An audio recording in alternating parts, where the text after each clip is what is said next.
Recording in progress.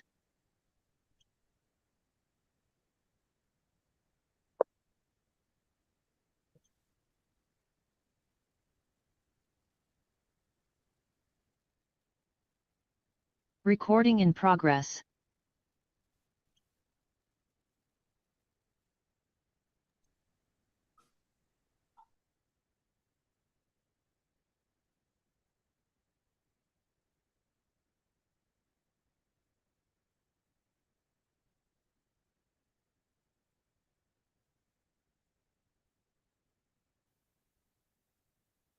Disclaimer. The information and education material contained herein is meant to promote the general understanding and dialogue of GANs processing. Such information is not meant or intended to serve as a substitute for a healthcare professional's clinical training, experience, or judgment. For patients and individuals, such information is not to be a substitute for professional medical, therapeutic, or healthcare advice or counseling. For medical issues or concerns, including decisions about medications and other treatments, readers, viewers, listeners should always consult their physician or, in serious cases, seek immediate assistance from emergency personnel. Prescription information, procedures, and use of medical devices information should be undertaken only by properly trained and certified medical personnel. We specifically disclaim any warranties, express or implied, including implied warranties of merchantability or fitness for a particular purpose. Such information is provided, as is, and is believed to be accurate at the time of its publishing, but it is the viewer's job to evaluate the accuracy of any information found in this presentation. Every case presented is of their own experience, applied by themselves for themselves, and it applies to their case only. Every person experiencing health problems should seek professional medical advice and consult their course of treatment with a doctor. The processes of plasma balancing described herein are a natural process which supports the body but does not replace medical advice or therapies one is already subject to.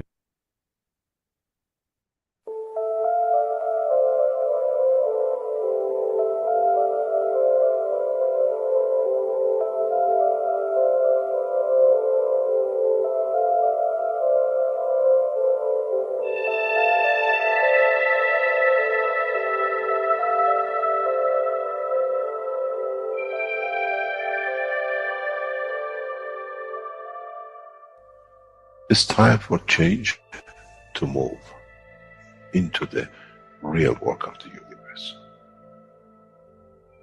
And it's time to understand that we use the matter state to reach the level of understanding of the soul of the man.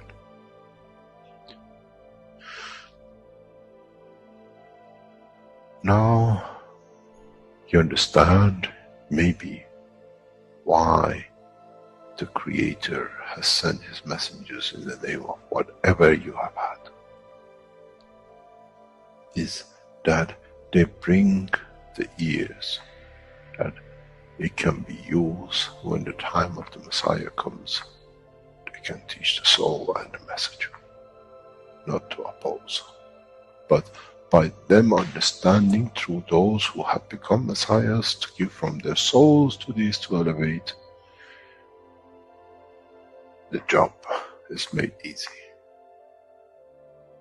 The school is there and the students are devotedly there. Then there won't be any fight between what they call the Muslims and the Christians. The lamb and the lion will eat and sleep in the same nest. The Christians and the Muslims will sleep and pray in the mosque and in the same church in the name of their souls, not in the name of religion that is used to create so much conflict for the benefit of those who were the hyperactive children. The time has come, the time of change is here. And as I said, my wish is my command. If it's your wish to see peace, path of peace is laid very clearly. It's the soul of the collective awareness by giving will create that position of change. No other thing. There is no pen in the soul of the man. And I'm sure once you go into the universal community, you will never see anything written but the balance of the fields of the soul of the existence. Try to be humble enough not to become arrogant in the power that you have understood and you possess. Otherwise, you'll fall in the same path of the church and the mosque.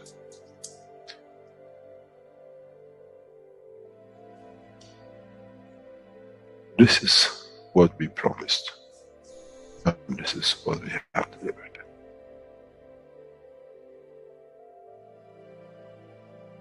We have to understand the operation of the soul, and we have to understand the soul of the man is a star in the cosmos of the universe.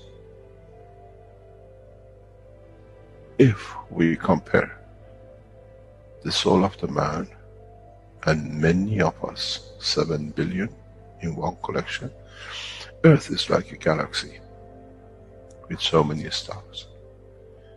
When we look in the depth of the universe, we see galaxies with hundreds of millions of stars in it. So is the planet Earth. It carries 7 billion beautiful stars, which are the soul of the man. Carries with it soul of so many trillions of animals, plants, and everything else. So if you look, when someone who does not see the physicality of the earth and is content, what do they see? They see a galaxy with so many beautiful lights shining, each one according to their strength, each one according to their position.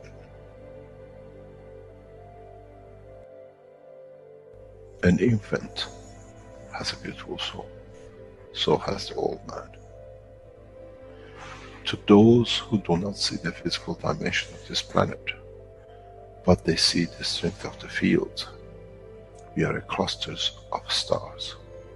The human race, every single soul, no one from a distance sees that's the soul of a fisherman, that's the soul of the cosmologist, that's the soul of the president. They all shine irrespective of the physicality. This is the magic. This is what the new science has to bring to man. When we look to our soul, we see nothing but a star in the other souls. And this is the break. This is the understanding.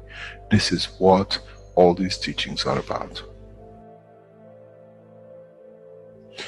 Coming to mature to the next level, to understand in the deep space, the universe is the oyster for those souls who serve. Then man is ready to go into space. Then man is ready to become part of the universal community which has been promised. I never promised you heaven. I always promised you the elevation of the man to join the family. And now you have the key. It's you who has to open the door to understand, if I can raise the soul of these people or millions of other souls, that the physical life on this planet changes, then I'm worthy to be part of the universal community. To be there to serve, to expand. To be there to be part, that in the cycle of life of universe, I become, in being part, I become part of the totality. When man reaches that point, a new dimension in the strength of the soul of the man will appear, which is beyond imagination of understanding of the physical life.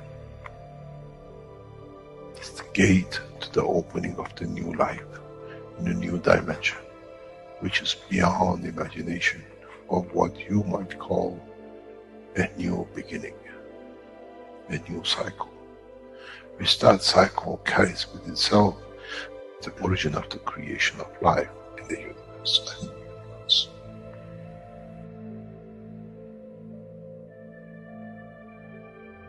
the elevation of the soul to serve, become the key, not a throne of the physical life.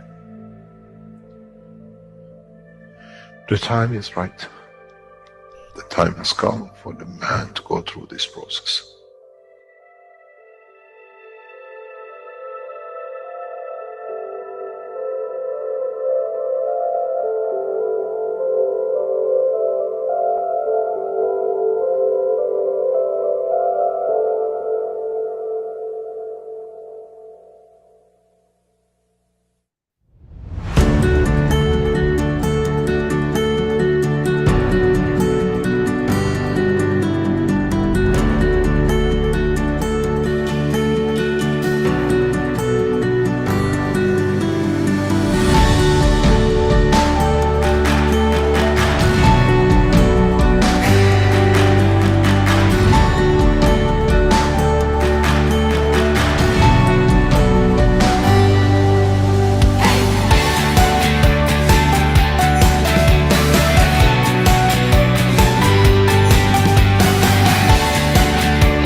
Hello, everyone, and welcome to the 315th One Planet, One Nation, One Race for Justice and World Peace, here on Tuesday, February 27th, 2024.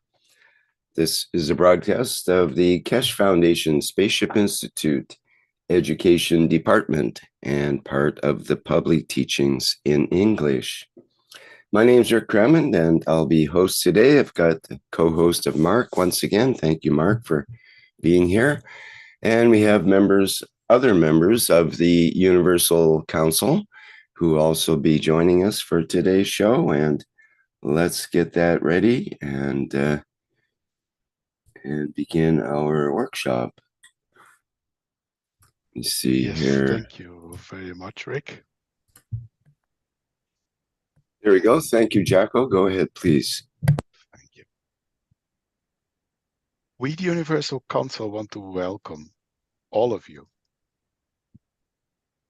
Souls in, on, and beyond our beautiful planet Earth. It's me, Jacko. I'm Universal Council member and representative of the Dutch language. In today's One Planet, One Nation, One Race for world peace and justice, we want to learn, we want to teach, and to repeat and practice till we understand how with our behavior we change conditions on this beautiful planet. As Mr. Keshe in the intro said, the way to peace is very clear. It's our souls together changing these conditions on our planet. And that makes the path to peace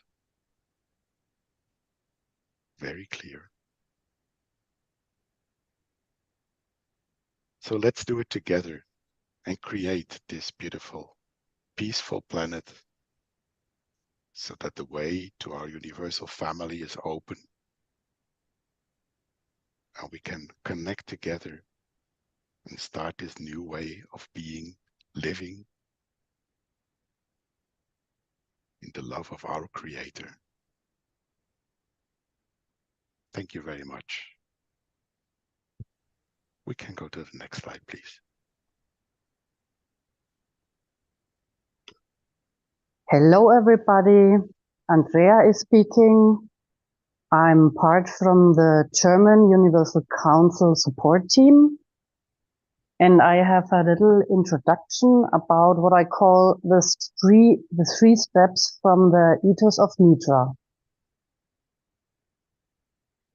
My thoughts about the Ethos of MRA is a summary of my experiences in my life and the teaching of Mr. Keshe.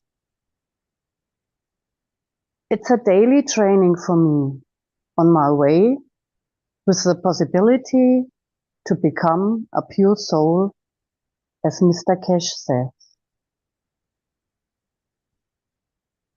There are a lot of gaps and space on the ethereal levels. I will share it with you and explain with examples for a better understanding what I want to express. The essence of the ethos of MRA is to bring the soul of the man, the soul of the physicality, and the physicality in one line, which means the totality in balance of myself. Think good. The essence of think good is a pure intention without emotions. Emotions which are jumping up and down, left and right, says, I'm not in balance to create a useful thought. Emotions are connected to our ego, and it's very fast a trap for myself. A pure intention is to take time to create a useful thought. When I create a pure intention, I can stay humble.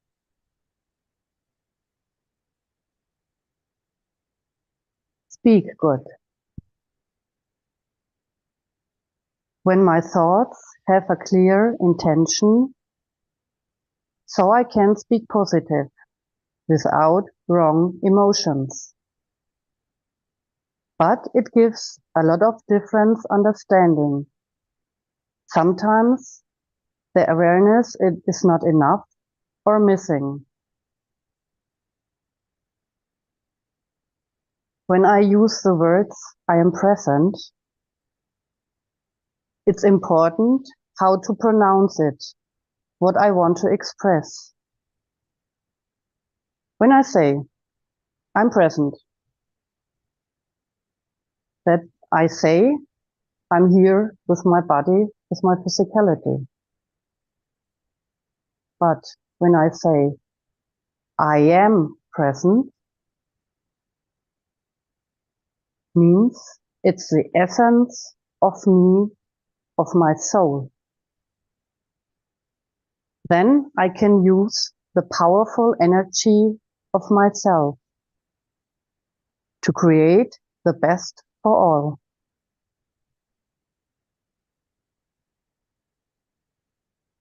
Another example is the video clip from Mr. Keshe. Learn how to pray through your soul.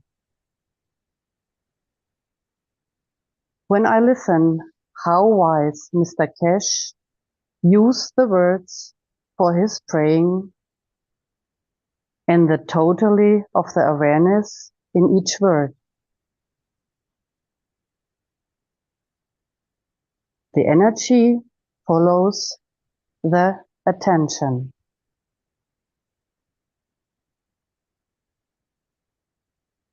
How can our spoken wishes become successful?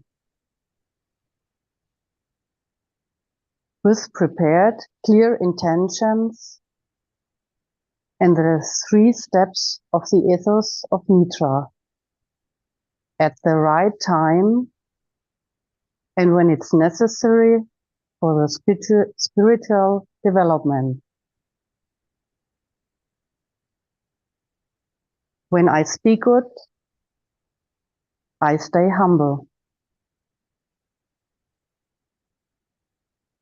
Between the second and the third step, speak and do good, is for me a very important ethereal level, and the possibility to do or decide something wrong is extremely high.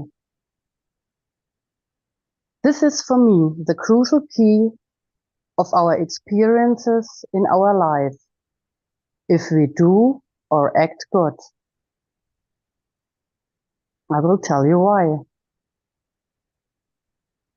Our soul, it's the creator, whisper us what we have to do, how we have to decide at this moment, which means it's the best for us in this situation. The trap is, I can't be good, but change this with the emotions which are coming suddenly from my ego. Therefore, our life turns in a position with a lot of necessary experiences. In many cases, it's a roundabout and painful way for us.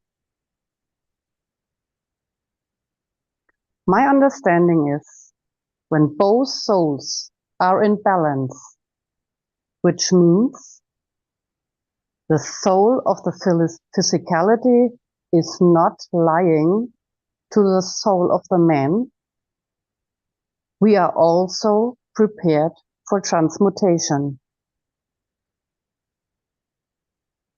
The transportation is possible in the totality with the physicality, because all three steps of the ethos of Mitra are in one line. Additionally, the plasma fields of the cosmic rays. Mr. Keshe says, we can reach the point to become prophets, like Jesus or Mohammed. It's in our RNA, from my understanding. For this consciousness are the three steps of the ethos of Mitra, the fundamental prerequisite. Thank you.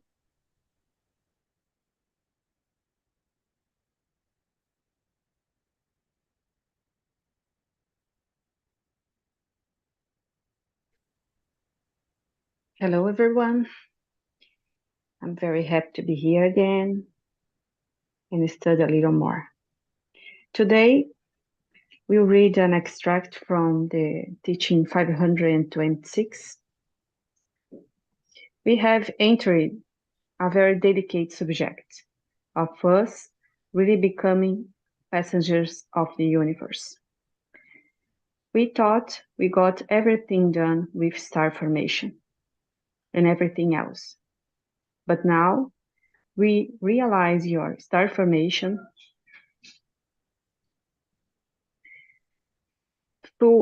is of the wrong type. You need the right type to be able to make that span, to be able to travel. You cannot do this with matter state. You cannot do this with confirmation of the what you thought Gens will give you.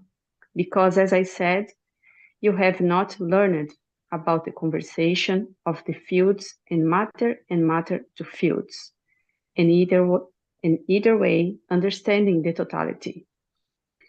Listen to the intro and listen to the teaching of last week many times.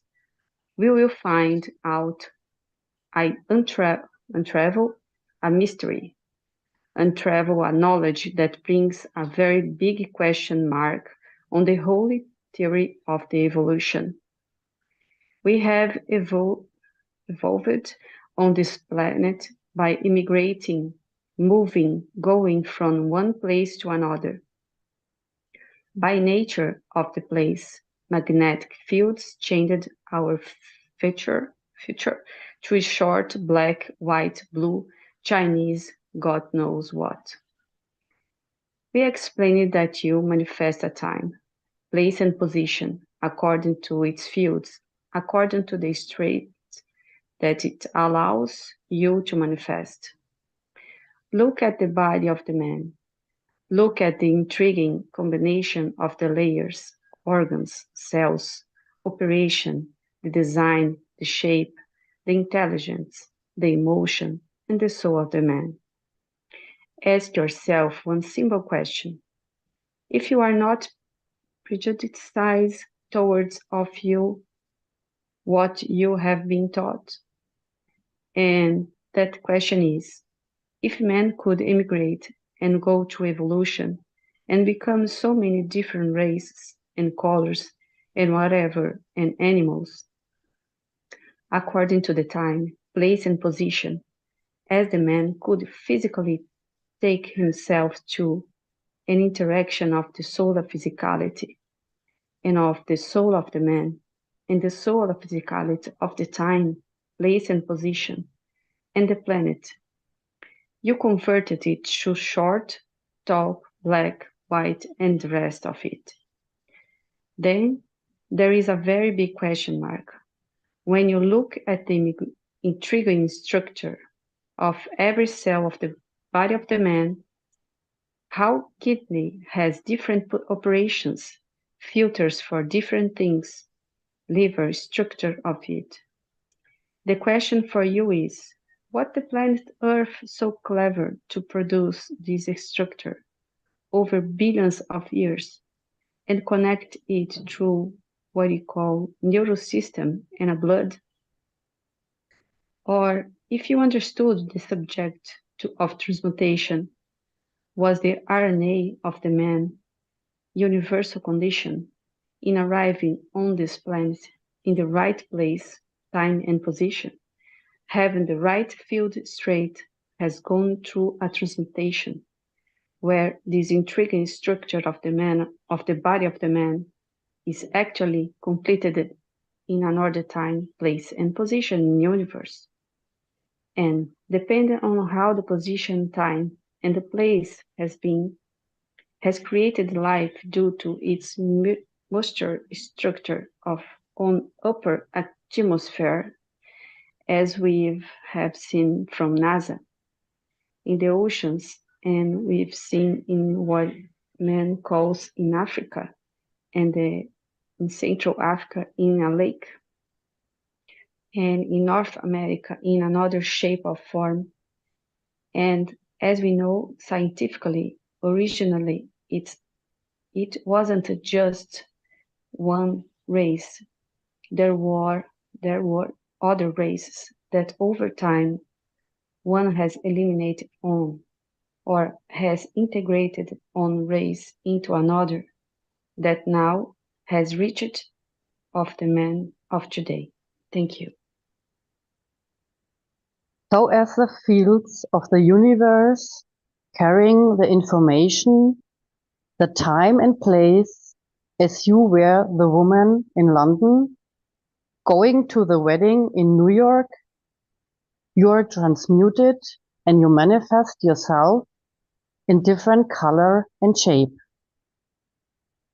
As these fields of the structure of the physicality of the man on the back of the amino acids of the carbon 14 in conjunction with physicality of the structure of the carbon 60 manifesting, interacting themselves as men of one race in North Europe and men in one shape in Africa and men in another shape in Australia and the rest.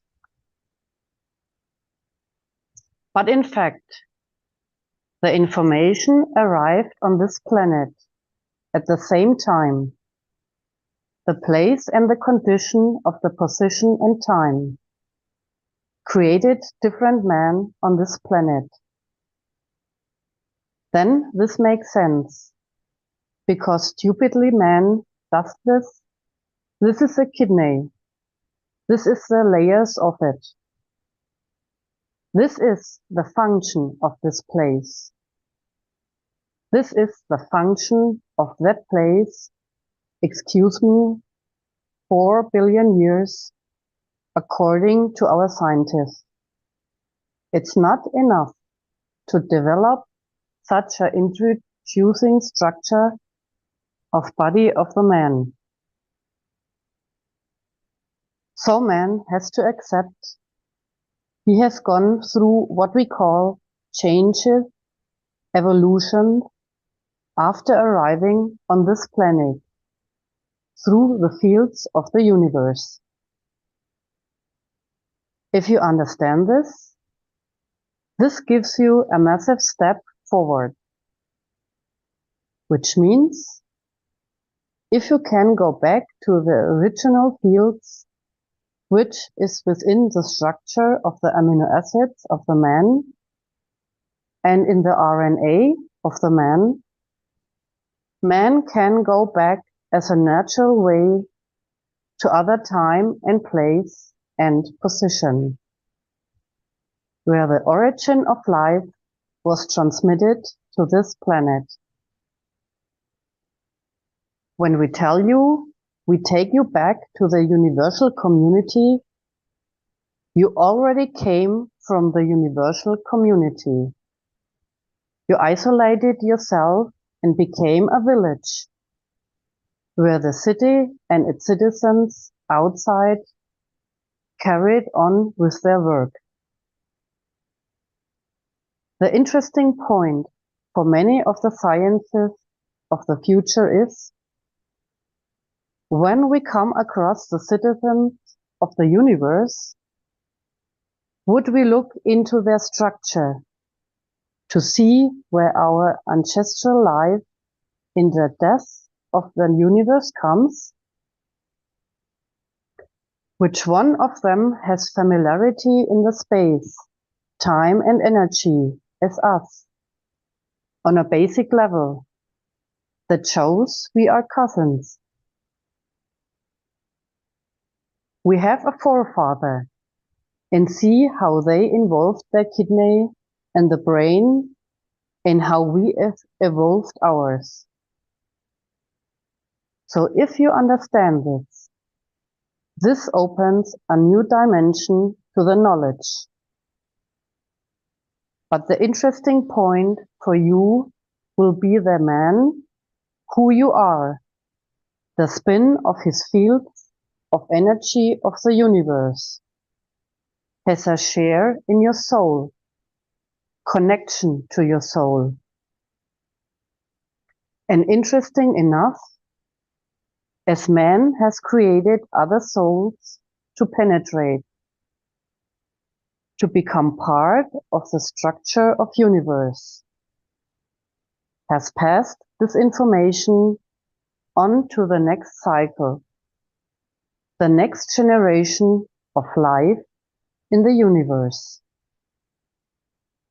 It will be intriguing how the scientists, now knowing that they themselves are part of the travelers of the universe, arriving on this planet, going through what I call no immigration, passport control, arrived, and then in that process, what we call took changes according to the time, place, and space on this planet.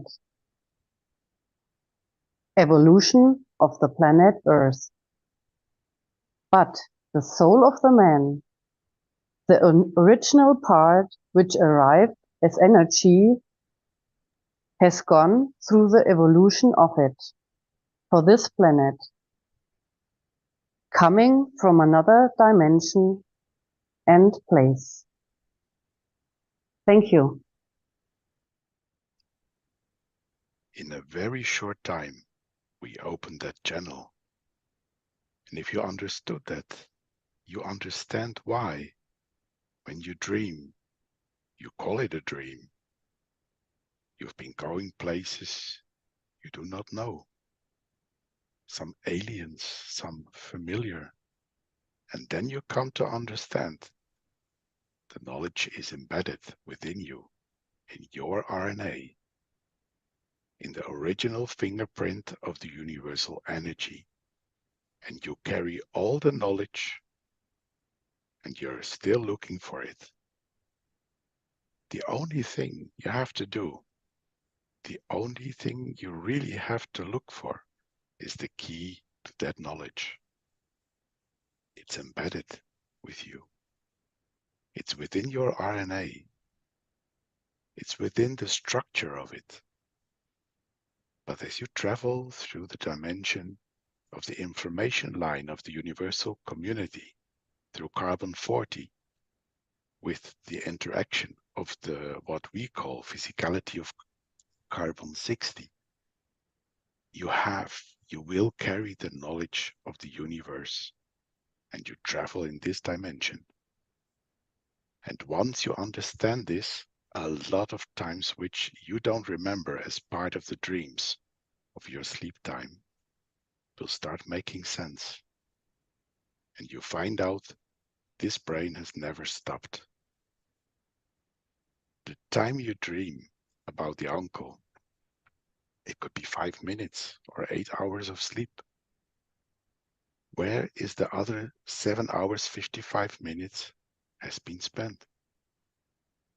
In understanding the new knowledge, in exploring the depth of it, you will start seeing why the scientists, through their ignorance, say man only uses a few percentage of his brain, where in fact the brain is continuously used 100% by the soul for its interaction and memory bank of data all the time. As I said to a scientist, when we were doing the condition of one of the coma patients, I'll explain this. And if you understand what it means, you have solved half of the problem of your knowledge, your understanding. Is that the brain scientists tell us we use 5 or 10% of the brain, and the rest of it is not used, where it shows their ignorance. You put your arm on your side and don't use it for 10 years. It rots. It hangs. The muscles don't move. The fingers go through all sorts of changes because it's not used. Then think, is there any part of your brain which is dead, not working, wasted, just to be there because it was created? Or does your brain stay fresh, working continuously, operating, which means it never stops working? It's in use. It's our scientists, through their ignorance, have not understood the other 85 to 90% of the brain of the man. While the man says it's not used, it's continuously used by the soul of the man, by connection to universal field strength and other operation of the body of the man. Thank you.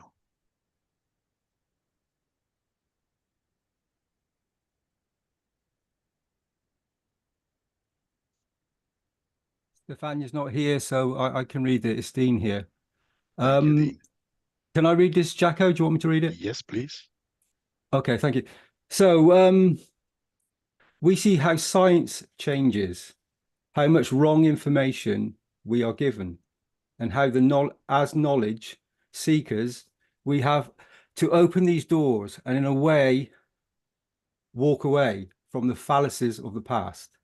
Then it comes to you in how you connect yourself to this carbon 14. How you use the carbon 60, how you open the door of what I call the knowledge of the universe, and you become part of the universal community in the field strength, time, place, and position. Creating condition of life through what we call the transportation fields of the universe is different. And in so many ways, man needs to step up to do. And then you come to see how the universal community works by knowledge, universal technologies and understandings of the work of the universe, which in a drips has become part of what we call the life of the man. Now is for you knowledge seekers to develop technologies which are connected to the carbon-14, carbon-12 and carbon-60, and then the carbon-840. You understand why this 840 will come, and carbon-860 will be the condition of the back of it. These are not the knowledge that man knows and in future becomes part of the work of intelligence, communication, the life process of the man. It'll be interesting how man will realize this. There is a common denominator working in a way isotope combination of fields of the universe. We call it the carbon in the universe, known as a connection lines. How we change field radiation into matter state. And this has been the dilemma of the man. On Earth, we create the atmospheric conditions of the Earth, as our scientists tell us, and then we give it inertia to give it the manifestation of the matter state. In the universal M fields, condition of the containment of what you call inertia of the matter, become an inertia of the confinement of the fields of the universe, is done through carbon-60, and in connection with it, the carbon range isotopes of 800. This will give you multifaceted structures which allows you to live in space, go through the transmutation, and then arrive, manifest yourself in the time, place, and a position. The carbon 800 plus, which will come as part of the structure of the work of the transmutation, will be taught thoroughly in the coming time. This material, these kinds of structure of the field,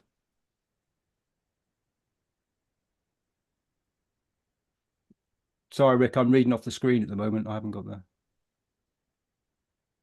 Energies will bring about conditions that man can transmute to every dimension in the universe instantaneously, and 100% guaranteed that life will never end in any shape or form. In the world of physicality, you eat food, different combinations to support different field strength structures of the body of the man. In the universe, you need to tap into the universal energy. You need to be able to feed every layer energy field strength of your soul or your transportation system or whatever you call it. And this cannot be done by just seeing the fields, feeling the fields. You have to be within the zone. We have to be within the structure that holds on to these points of energies. And there are a huge number of them across the universe. In a way, they are your takeaway in the space. They are your supermarket with everything you need in it for you to survive any time, place, and position in the universe. Thank you. It's just for you to know where to shop and from which shelf to pick up the right thing, depending which, what we call, taste of the emotion your body has. If you understand this, you will find out I have opened the secret of creation and life of the man in the universe. But in the coming time, we'll explain it more in detail.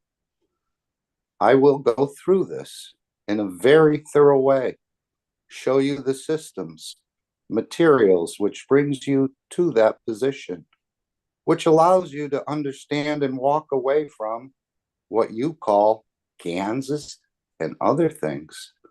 But you understood the physical structure of the field interaction of these materials. Those of you who attended last Friday, many of you have gone through evolution of life in your cycle of thinking, physical life and emotional, and the living life. A number of you have started the transmutation by wish, by will. But you still get lost in it, and you don't know where you are. And you go and you do things, and now you're getting more confident to become the transmuters. You find emotion, the strength of emotion of transmutation, which gives you the transmutation. And some of you have not touched that. You're still looking for physical transmutation. But you have to understand, you have to carry the emotion of the time, place, and the position, and the emotion of the soul of the man to give yourself manifestation of physicality. Now you understand how advanced some of you knowledge seekers through emotion and feeling have come and becoming and moving forward with. You go shopping, you go down the road to somewhere and you come back, and you're aware this was the soul trip. I'm still here in physicality of the man. If you understand this, you will find out I have opened the secret of creation and life of the man in the universe. But in the coming time, we'll explain it more in detail. I will go through this in a very thorough way, show you the systems, materials, which brings you to that position, which allows you to understand and walk away from, again, what you call GANs and other things. But you understood the physical structure of the field interaction of these materials. I'll continue because it's here. Those of you who attended last Friday, many of you have gone through evolution of life in your cycle of thinking, physical life, and emotional, and the living life. A number of you have started the transmutation by wish, by will, but you still get lost in it and you don't know where you are. And you go and you do things, and now you're getting more confident to become the transmuters. You find emotion, the strength of emotion of transmutation, which gives you the transmutation. And some of you have not touched that. You're still looking for physical transmutation. But you have to understand, you have to carry the emotion of the time, place, and the position, and the emotion of the soul of the man to give yourself manifestation of physicality. Now you understand how advanced some of you knowledge seekers through emotion and feeling have come and becoming and moving forward with. You go shopping, you go down the road to somewhere, and you come back and you're aware this was the soul trip. I'm still here in physicality of the man. Thank you.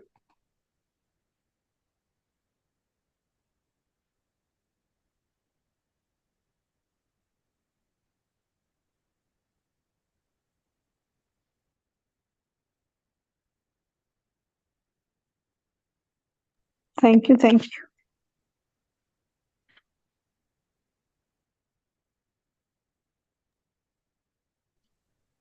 We, the Universal Council, pray that the soul of the man and the soul of the physicality of each human being come in balance. I am present and my wish is my command. Thank you.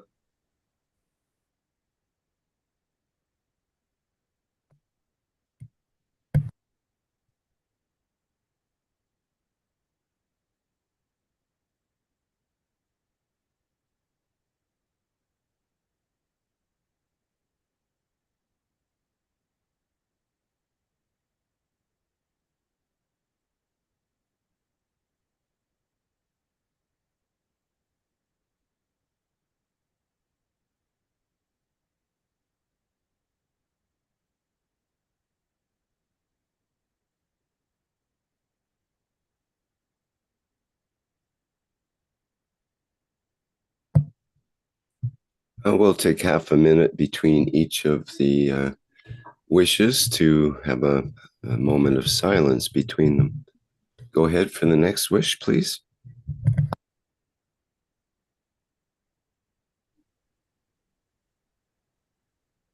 I don't know if it's Lizzie, I don't know. We,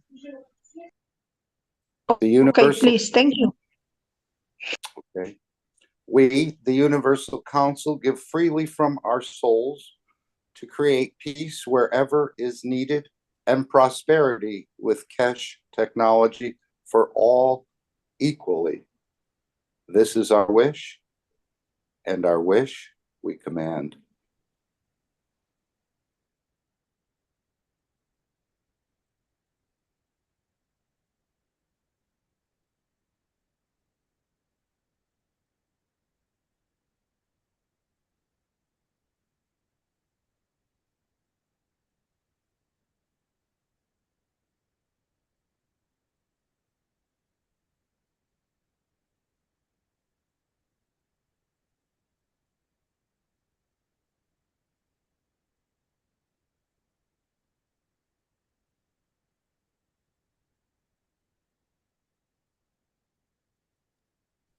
We, the Universal Council, give our soul for the coming into balance of the soul of the man and the soul of physicality of all created beings.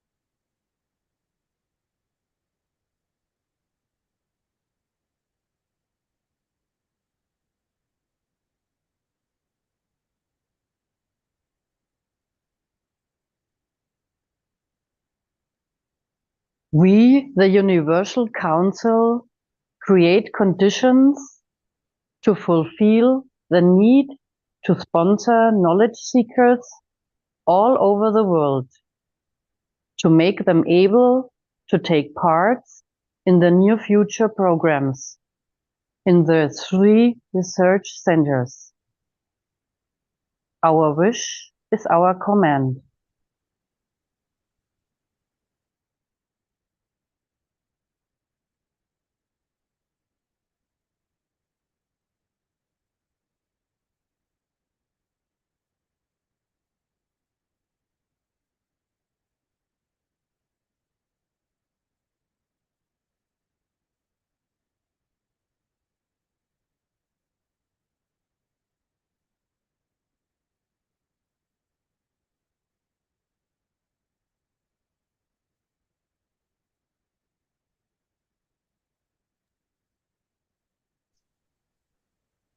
So we come to the soul connection.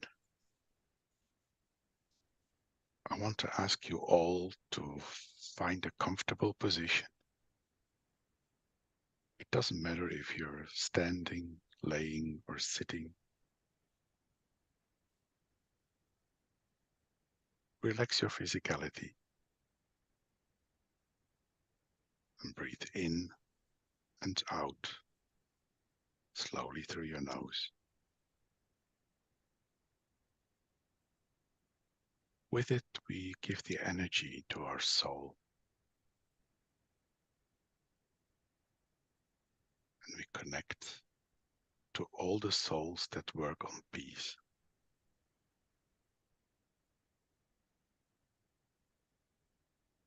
Equal where they are, equal how they look,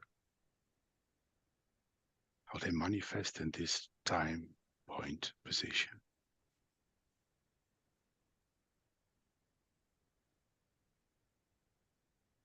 It's the connection to our universal family. Connection that was always there. And through our physicality, we blocked it, blended it out. With a new knowledge, we connect again to these dimensions. And I ask you to open your soul. Allow this connection. We do it in silence.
And now we slowly come back.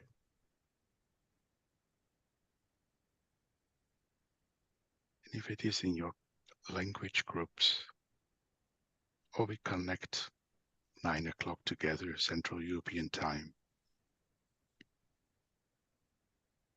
It's what Mr. Keshe says.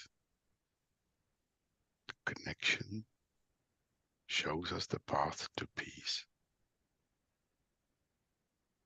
And becoming one again brings us to the possibility to manifest, but also to transmute. And this will bring the change on earth.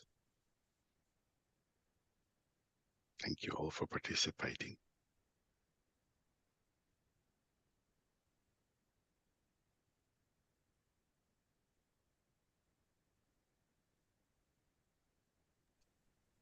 So as you can see, what just occurred and what we just participated in on the soul level or energy level, you're all invited to join again in this energy level. It's an invitation from the Universal Council, invites the Keshe family and the Universal Council family in unifying at the soul level every day at 21 PM CET for the elevation of all souls and the protection of the physicality in the universe.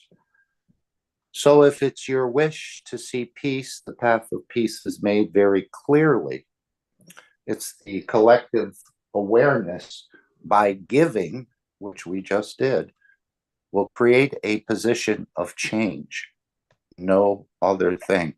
And again, many people connected to the physicality think you have to roll up your sleeves and get your hand just dirty to make the change, make phone calls, send emails, protest with placards and the rest of this. But now we're learning a new way to bring into manifestation our wishes into the matter state through the collective energies. So again, it's like having one flower or having a bouquet of flowers. Together, we're much stronger. So you're all invited. Again, this is not a meeting in a Telegram. This is not a meeting in a Zoom room. This is, again, you calculate out your time, where you are in the world and what 21 PM CET means to your time zone, and you join on the soul level. You can be multitasking. You can be changing the baby's diaper, driving the car, or climbing a mountain. But ask your soul to remind you that this process, we're all participating. And when we reach the tipping point, when we reach a collective amount of energies, you will start to see things manifest in the matter state if you add enough energy to it. And it's going to take many more people to reach that tipping point. So if you're disgusted in a way or frustrated with what you see and you want to bring a change and move forward in a peaceful direction, this is the invitation from the Universal Council to join all of us together.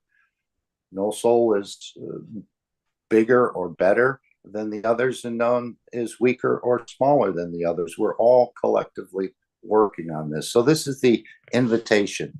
And of course, the Universal Council is learning this as well.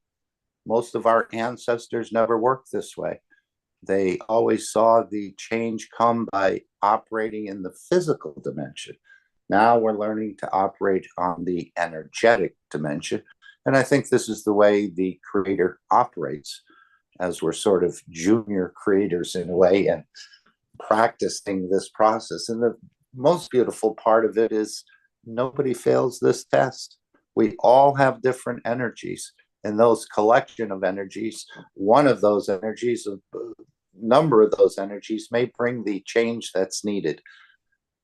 So you've all passed the test even before you've taken the test. So feel confident in joining us. And bringing the change in this dimension doesn't cost you anything. And working through the plasma doesn't take a lot of work. So join us as you choose. And again, you can do it not just once a day, but you can do it all the time. Thank you.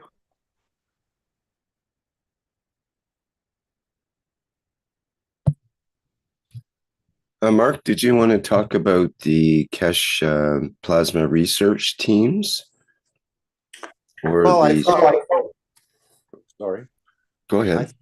I thought we'd start out with the video that the Keshe Foundation has produced a number of years ago regarding the Keshe coin, and then perhaps we'll go into this new material that's being offered on the Keshe Foundation website and just discuss. And anyone else can feel free to come in and add to it, but perhaps we should play the Keshe coin. This is still an offer, I believe, in the Keshe Foundation. And then we'll go into what this new cosmic ray material means in relation to that coin. Okay, perfect. All right, this is the Keshe coin video. It's about 1.5 minutes. Here we go.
Well, thank you very much, Rick, for playing that. Science in exchange for peace, one nation, one coin. And of course, there'll be a banking system set up. I think that's being worked on in the background. Perhaps we can go to the Keshe Foundation store, if that's available. And we can see we're all pretty familiar with the Bitcoins and all sorts of cryptocurrencies that we see offered throughout. Many of them have some limitations to them. Many of them have gone defunct, and there's not much. You can click on the plasma cosmic ray material on the right side. Yeah.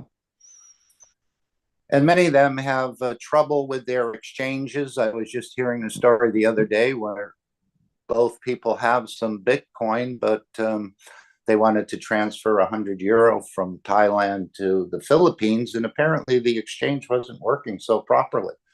And I think both of the people had some experience in this area, both own these materials, but they couldn't transfer the 100 euros from one country to another. Apparently, there's a lot of questions and a lot of limitations.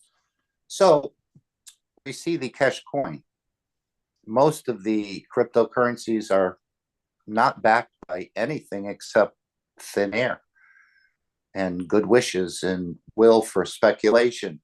So we have the Bitcoin, but now we have a space-backed material that's going to actually back up our Keshe coin. Again, this is the coin that's backed up with the knowledge of the creator and the creation. And what you're seeing here is an offer, or what's being put on sale at the Keshe Foundation, of what's being called a plasma cosmic ray material. This is a creator ray material, as I understand it. Mr. Keshe also referred to it as space fuel, quote unquote, of the new space technology. This material, as I understand it, will be the backbone of currency and development of the future space and technology work of the Keshe Foundation. The material is, again, as you see it here, is in stock. It's not easy to produce, and it's being offered for sale at the Keshe Foundation.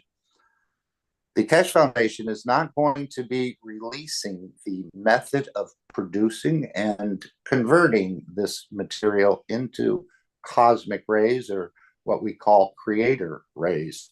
It's being offered at 1 gram at €1,000 plus value-added tax and plus shipping. It's much like, as was explained in the 526, and that's where I'm taking some of this information, it's much like the gold-backed currency, this Keshe coin. It allows you to create the conditions of the new space travel. Again, it's not sitting on top of a firecracker in a way, or a rocket. This is a material that is going to create certain conditions or certain energies that's going to allow the new method of space travel, which we're calling transmutation. There'll be different combinations of these materials will be released in the future. I'm sort of foreseeing that as, let's say you want to go to the moon, you may need this material and perhaps another material, again, to create the conditions to go in the dimension of energy. Now that you've gone to the moon, the Keshe Foundation is saying we're going to buy and sell this material. So now I want to go to Mars. I might need this material, and I may need 2 other materials to create that combination, because different combinations of this material is going to be released in the future. These are sealed containers and registered containers. And unlike the Keshe coin, which is set at €1,000, and I believe there's some small interest included with it, this material is going to be allowed to float. I don't mean literally float, I mean float in the price of it. And of course, maybe it literally could float. We don't know. A lot has to be taught. So the foundation is saying that they will purchase, you can purchase this material, and you can also sell it back. I'm sort of envisioning that. I've been to the moon. I have certain energies in these packages that allows me to transmute in the sort of dream state, if you want to call it that, but you'll be fully conscious to the moon. Now I want to go to Mars, or I want to go to Venus. I'm going to sell back some of my vials to the Keshe Foundation, and I'll purchase other vials that would then give me the energies or the dimension of Venus, where again you could go travel. This is just my speculation. This is all brand new, but it has huge military and space applications. According to Mr. Keshe, governments will give their, and militaries will give their arm to get a hold of this kind of material. It brings a new dimension, a new fuel. They're calling it an energy pack, and it interacts with the soul of the man if used correctly and in conjunction with its strength. Again, this has to be taught. More and more of this is being taught as we go on, but this was the first offer we've seen of this last Thursday. And again, this has massive options of different isotopes. And I'm not really familiar with isotopes, but it's the same atomic weight, but different atomic, or the same atomic number with a different atomic weight. So these are the different energies. In other words, we have uranium in the matter state at 235, or U-238, or U-239.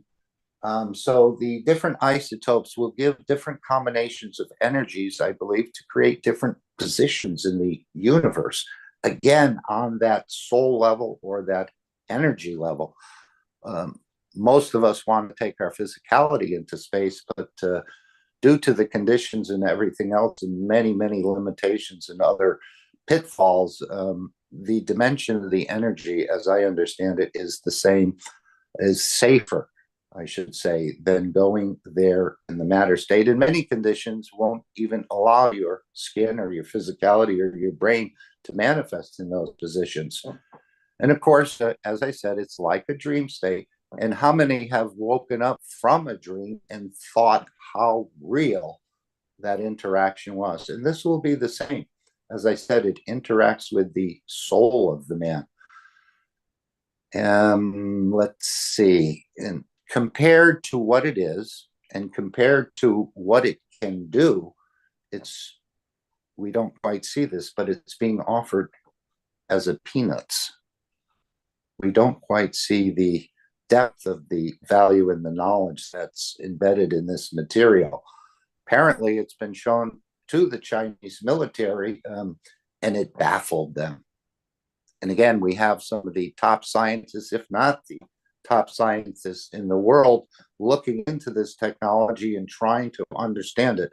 But yet, as Mr. Keshe brings these things out, again, privately, in close quarters, I'm sure, with under penalty of releasing any of this. But you have to know how to use it. And this is part of the issues with much of this technology, even going back to the butterflies, which are probably the least expensive item in the store. You have to know how to use them. There are hidden technologies in these things that haven't been revealed to us. And even the butterflies, which look so simple, they come in a plastic little pouch, cannot be replicated. So we're moving on from the GANS material to this sort of combination of materials. Rick, yeah, thank you for showing these butterflies. It's a number of windings, but again, it looks so simple. We all thought they were for catching electromagnetic rays off of your perhaps cell phone or other computer devices. But as Mr. Keshe indicated, everything he develops is for the soul elevation. And there's a number of ways to use these. He's given some instruction on this, but I don't think fully. You can do a number of things with these Keshe butterflies, buying them hopefully in the same lot and so on. So we're moving on from the GANS material to this cosmic ray or plasma cosmic ray material. And hopefully in Sanya, you will see the evolution of this program. It's the new energy field. Excuse me, is there a microphone open? Is someone having trouble? Mehran, I'm going to mute your mic. Thank you. So this is the new energy fields that's being brought into operation with the cosmic ray material. And it's the next step of universal energies and universal understanding of fields. One of the suggestions Mr. Keshe has was putting 1 or 2 or 3 of these vials in the home, and you will feel the energies and the frequency that you transmute. So again, this is beyond the imagination, and so far not maybe the imagination, but the understanding of what this material can do. So it's put in the market as peanuts because we think it's very expensive at $1,000 a gram, but apparently the operation of it, which we haven't understood, is quite beyond our comprehension at this point. But as I see it, it's sort of like creating different energies. You want to go to a certain star system, you may need 5 different combinations or 10 different combinations of this material to create the energy environment that allows you to interact with the soul of the man and put you sort of in that dimension. This is what we saw in the enhancement unit, where we had a person in the enhancement unit, but at the same time, he was on the moon, picking up rocks and stones and so on. So again, we're learning to operate in 2 dimensions, basically, in a way, simultaneously. Would anyone like to add anything to what I've just said about this cosmic ray material? I'm sure I've missed a boatload of the what's been shared about this. And again, this is the first time it's been shown in the public. And Mr. Keshe said we've had this material for decades, but it's just now being brought into the public domain. I guess it's time, as he said, it's time to move with this. So we'll be learning more about it, but it is being offered, and it is going to be allowed to fluctuate. So it may go up or it may go down in offered price. But I think you'll need, he referred to this as, in a way, toll material. If you want to get to a certain place, again, in the dimension of energy, you may need different combinations of this material. You're not to open these vials. These are sealed and registered containers. If you do open it up, I would imagine it's in a vacuum condition. It will basically just disintegrate or evaporate into the environment over a period of time. So be very careful with them. Hopefully they're in some sort of unbreakable containers. I'd hate to see it roll off a table, or you put something heavy on it by mistake and it just crushes it. But there's some other things you can do even if that happens. But it's been advised and instructed not to open this, not to touch this material. Especially if you're on a journey to another planet, for example. Which brings me to a question for you, Mark, from Yes. Margie in the YouTube, who says, when you go to another planet, can you opt to stay there? I guess if the soul of that planet allows you to, and if you like the conditions, and if you feel it's heaven to you, or you may just want to go on a short vacation there. You may not want to stay there forever, or, you know, who wants to live in the same house for 1,000 years? But it'll be up to you, as you're the captain of your own ship. If this is where you feel comfortable and beautiful, that may be a beautiful position for you. I may go there and say it's nice, but I'd like to experience another position as well. And maybe, we don't know for sure, but perhaps you can be in that position and also experience even another position simultaneously. This knowledge is just being opened up. And we don't know all the details, let's say. But yes, I think you could stay there if you feel comfortable and you like what you've manifested there, because most of the positions in the universe on different planets, not exclusively, you will not manifest as a physical man. You'll have to take the structure of whatever is allowed in that magnetical gravitational field and inertia of that location. So if this means you have one eye and 50 legs, if you want to operate in that dimension, you feel comfortable.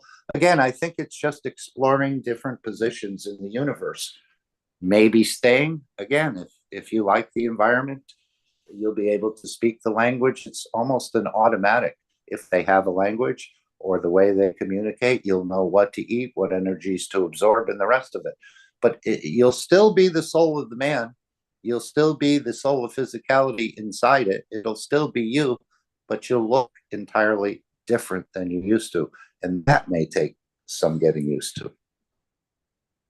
Hopefully I've answered partially. I only understand 1/1,000,000% of this knowledge, if that. So you can take it. I think you were quite clear, and thank you, Mark. Good. Okay. So I think you were quite clear, yes. Okay. So we've covered this briefly. Perhaps we can go to the Sanya conference, which is coming up rather quickly. But this is not the first conference, and this is not the last conference. I think the next conference after Sanya, if you've missed the boat or missed your trip to Sanya, it will be in Isfahan, which is west central Iran, as I understand it. And Isfahan used to be the capital of Persia in the 17th century. So that's very interesting. Again, there'll be a following conference after that, hopefully in Washington or maybe Tokyo. Again, things are subject to change in the Keshe Foundation without notice. But this is what's been put forward. So Sanya, which is it's a city on the island of Hainan, which is a very advanced research center for the Chinese government and probably military. I thought Mr. Keshe said they had one of the largest military bases on the island of Sanya. So let's just see if we can read this. I'm going to try to.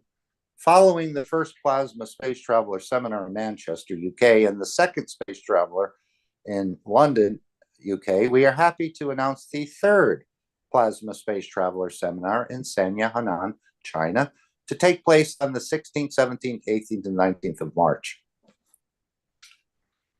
The ticket is $1,500, but I think that can be waived. And as long as you provided your travel, plane, what have you, and your hotel, and of course your meals, even though it does say a breakfast will be included, you can probably waive the ticket price or the what it would cost you to go there for the conference.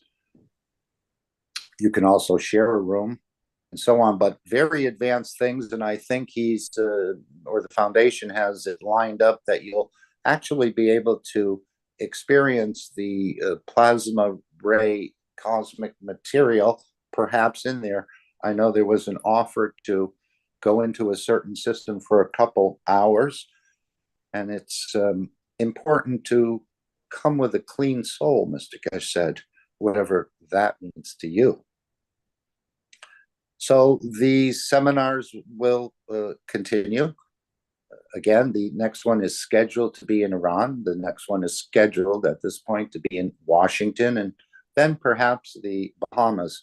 Again, if you're going to travel for such a distance, the planes can be in layovers, can make it a 1 or 2 day trip. You may want to stay a little bit longer because he said it again, this island is one of the most beautiful locations in the world, and it has a climate similar to Hawaii and so on and so forth. I've never been to China or anything like that, so this will be a first for me as well. But if you can't make this trip, you can try and schedule the other ones. And if you can't afford it, Rick, I think the Brazilian team language community has put a challenge in a way that people can raise money and donate it to the Keshe Foundation for the third Plasma Space Traveler Seminar. But I think this would apply to all of the seminars coming up. So if you'd like to be, and I think the German community has financed a number of people, I think there'll be one from Austria and so on and so forth. We can raise funds and help to finance people going to the seminars that really have the desire and the will to go, but they don't aren't able to afford the financial strings that come with traveling so far, and then of course in the hotel and the rest of this. So you can make donations, I believe, on the Keshe Foundation website. You can slate it for which conference you'd like to help, or perhaps even the research centers, which I think we can move on to now.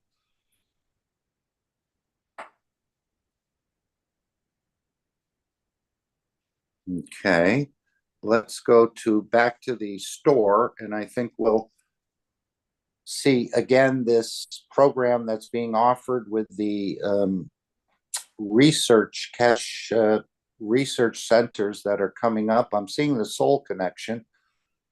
Okay, yeah, just back it up. Yeah, right. One more.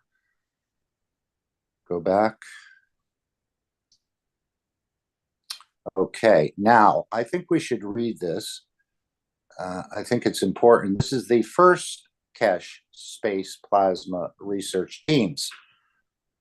Be part of the first team ever in Keshe Space Plasma Research Laboratories in Iran, in China, again on the island of Henan and Sanya, or the USA, which we know is in Arizona. Each laboratory is set to start with 100 research members from all nationalities and backgrounds. Again, you won't be bringing in your religion, and you won't be bringing in your nationality. All flags will be left outside the door as we just collaborate as researchers. This is a 3-year research program, so this is not for the faint of heart. Of course, you can sign up for 1 year as well. program to develop and complete many aspects of the new space era. You can join to be a member of this research team and be part of the developing members of new space plasma technology. The research program will start 1st of September 24 with teams designated for lift and motion, transmutation, wellness, food, agriculture, energy, materials, and environment. One can choose in which section would like to be part of and even change after 12 months to another section. So this is where the knowledge is going to be developed in a much deeper way. Research programs will run on a 12-month basis cycle and will include 2-week holidays for Christmas and New Year's, 2 weeks for Easter, and 4 additional weeks upon request as dates can be agreed. Each applicant is responsible for their own travel, accommodations, and living expenses. The security vetting must be passed by all applicants prior to joining the research team. Each member joining the research team will be bound by an intellectual rights contractual agreement, as all intellectual rights on the research and development of the Keshe space plasma science and technology are the property of the Keshe Foundation. Participants, after 3 years of full collaboration and research, have the possibility to be offered a permanent employment within the structure of the research work.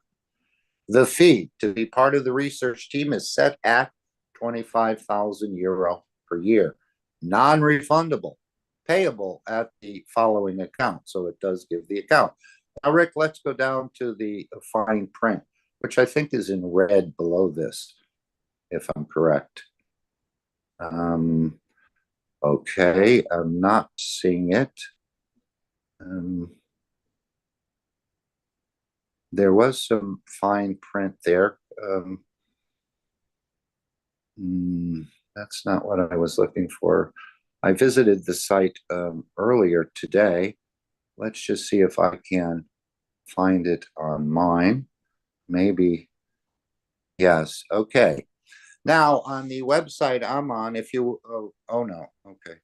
That was something different. I think this was on the, but I don't know if that was on the seminar to Sanya. Let me just click on this other one and see if there is. No, I don't see it there. Okay. There is a security vetting, and one of the issues, at least in the conference, it says that you have to pay your fee to be vetted before anything will be happened. And again, it's a non-refundable fee. So that's a very interesting aspect. I'm a little curious about that. If you didn't clear the vetting process, apparently the foundation will not return the fee that you've paid, which to me is a little curious. Maybe I need clarification on it, probably do. Okay, so those are the offers at this time that the foundation is offering, plus all the other products you see offered at the store. Our Chinese partners will be offering their manufacturing capabilities, and you will see this store go into thousands and then tens of thousands and then multiple tens of thousands of products being offered in the new developments that are going to be coming out of China, Iran, and Arizona. So we'll have to see. Yes, there's a handmade crochet. And again, this brings out peaceful emotions within you as you hold it or keep it close to you. Again, it's the interaction of fields with your fields. And there's so many little beautiful things. I think there's GANs embedded inside of these crocheted items, handmade. And it's in a small container. It's not actually embedded in material as we would see in the shirts or the clothing that's being offered. Yeah, okay. So I think there's something for everyone, and there'll be more than one thing for everyone in the coming time and future as we continue to open this knowledge up. But I thought that was interesting in Isfahan that, and Mr. Keshe indicated that the Iranian country is subject to quite a lot of earthquakes and tremors and things like that. But this Isfahan is located in west central Iran. And Mr. Keshe said it's a very solid and safe place. There will be, or hopefully will be, no sort of shakers and rockers of earthquakes, but apparently it's on quite a geological. And this used to be the capital of Persia. So you may see some very interesting sites as well. I think the population, I was looking it up, was about 200,000 in 1942. Whether it's grown or shrunk, I'm not sure. But this Isfahan used to be the capital of Persia. Interesting place to have a seminar. And safe. I'm sure there'll probably be some visas or other things needed. Okay, we've gone long in the wind here. Would anyone else like to add anything else to what I've mentioned? Please jump in and explain to us something I may have missed. And again, Mr. Keshe is going to go into more detail on a regular basis as we move into learning how to use, understand, and work with these sort of cosmic ray materials. It won't be, again, the manufacturing of it, the converting of it is going to be held within the structure of the Keshe Foundation at this time. So if it's baffled the Chinese scientists and military, I don't think you'll be making it as easy as a cup of coffee. Mr. Keshe said it's difficult to produce. Yes, anyone? Thank you, If Mark. not, we move on. To be continued. Yes, for sure. This is the backbone of the new space. Again, creating that beautiful environment. As I said, if I sprayed the room with perfume, you'd have an environment where you'd hopefully like the perfume and you'd feel a little bit elevated. If I sprayed it with the scent of a skunk, you'd have a totally different feeling and emotion and maybe want to get out of there. But these, we could relate that to the energies that are being provided or changed and how you can create conditions to interact with the soul of the man, not just the physicality. And again, don't look for your physicality to be transmuted. You're going into a dream state, as Rick has often told us, 95% of the universe is energy. And so you'll be no limitations. Yes, yes. So if you want to manifest yourself in the matter state, you'll only be relegated to about 5% of the universe, which again is an infinitesimal amount of matter state. We can't quite imagine it all. But the real action, I guess, is in the dimension of energy. And becoming space travelers, space tourists, as we already know we are. That's the plan. Thank you, Jacko. Please continue. Thank you. We can go to the next slide, please.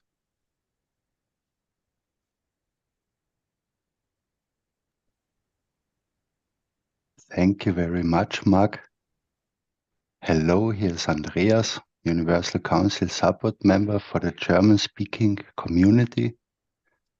And we make today the last part of the Universal Council mandate.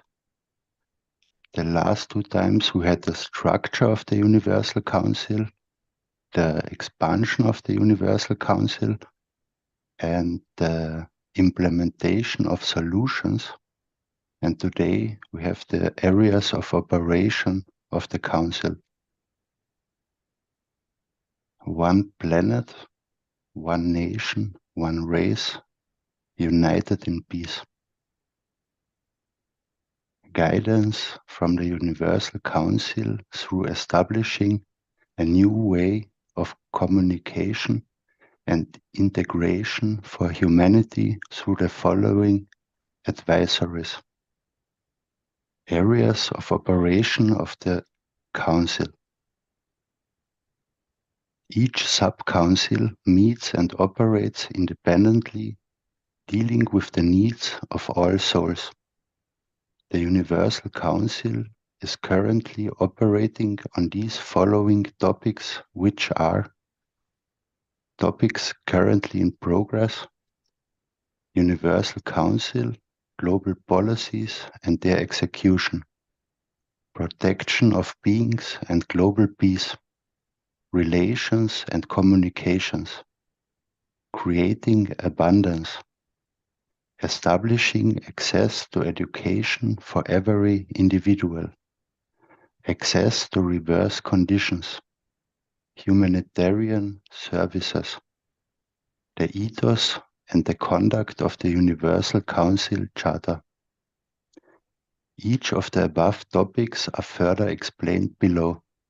The operation of Universal Council will extend more in different levels in the near future.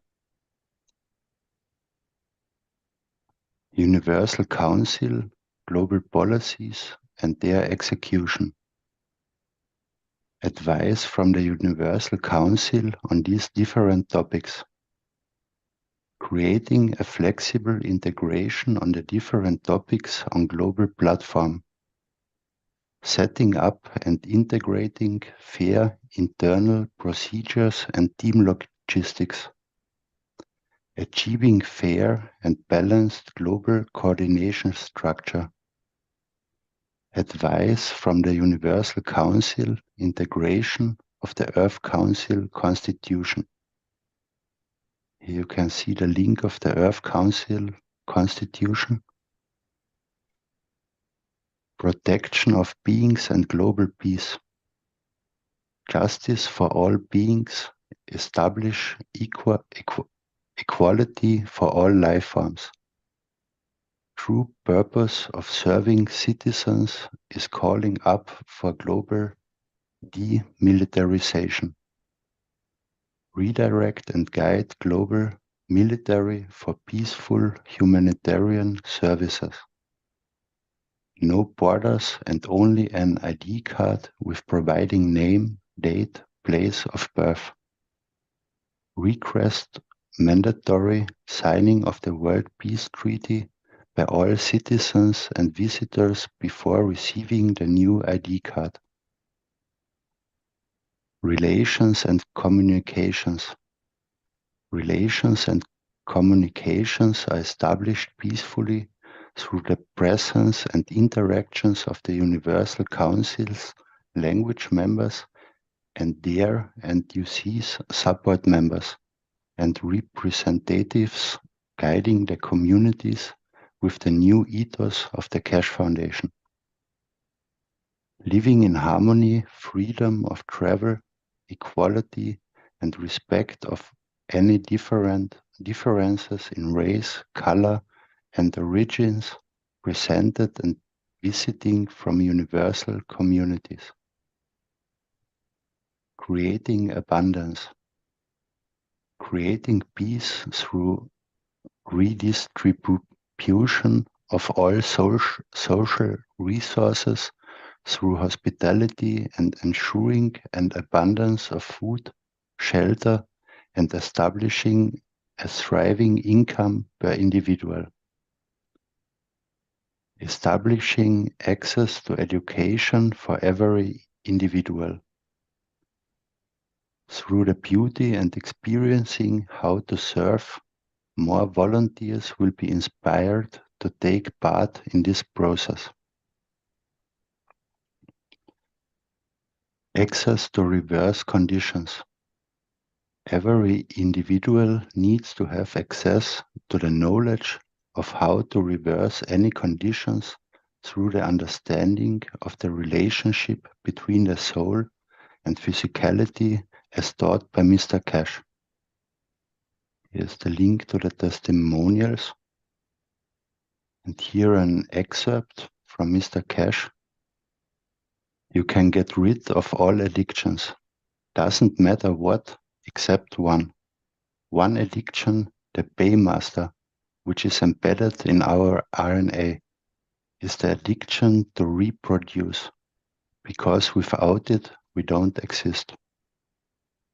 Why the physical anxiety and the detection of its physical soul, which needs to be satisfied on the physical soul of the body of the man.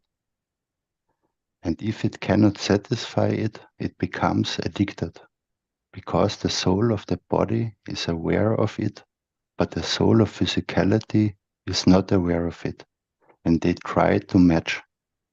And that matching needs additional energy. Because it's on the dense matter level, so you can subdue it or you can increase it by a physical matter like sugar or chemical binding. Because it's rapid release of energy in the structure of the body of the man. Within 24 hours, they cannot even stand the smell of it, because the smell is part of the emotion of the man, in the dimension of physicality and the soul of physicality. You can stop any addiction, but some addictions we cannot stop. Humanitarian services through the soul. The Universal Council embraces every soul with an abundance of hospitality and servitude. In case of imminent disasters in different locations on this planet or in the universe, we work through the soul and elevate humanity in establishing a new understanding of how to sense and communicate with other souls. This new communication of sensing and connecting to other souls will create opportunity to support souls anywhere on this planet and beyond. With this understanding, we prevent and support instantly in case of disasters. Through this new understanding and working through the soul, we will elevate the physicality of the man. Because working in matter state, physicality means time loss and loss of lives. Because transporting and distributing for delivering of aid, food, shelter, medical, and any assistance takes time for developing. Working through the soul will be beneficial for all souls. The ethos and the conduct of the Universal Council Charter. We are here to serve, not to be served. Every soul carries the ability of the knowledge between right and wrong. We, the Universal Council, through our own conduct, will show the path. My soul is from the start like a white sheet of paper, that from the very beginning receive its small tasks and challenges. Every task, brackets test, as small as it might look, the physicality needs to pass through its physical conduct, through choice between rights and wrongs.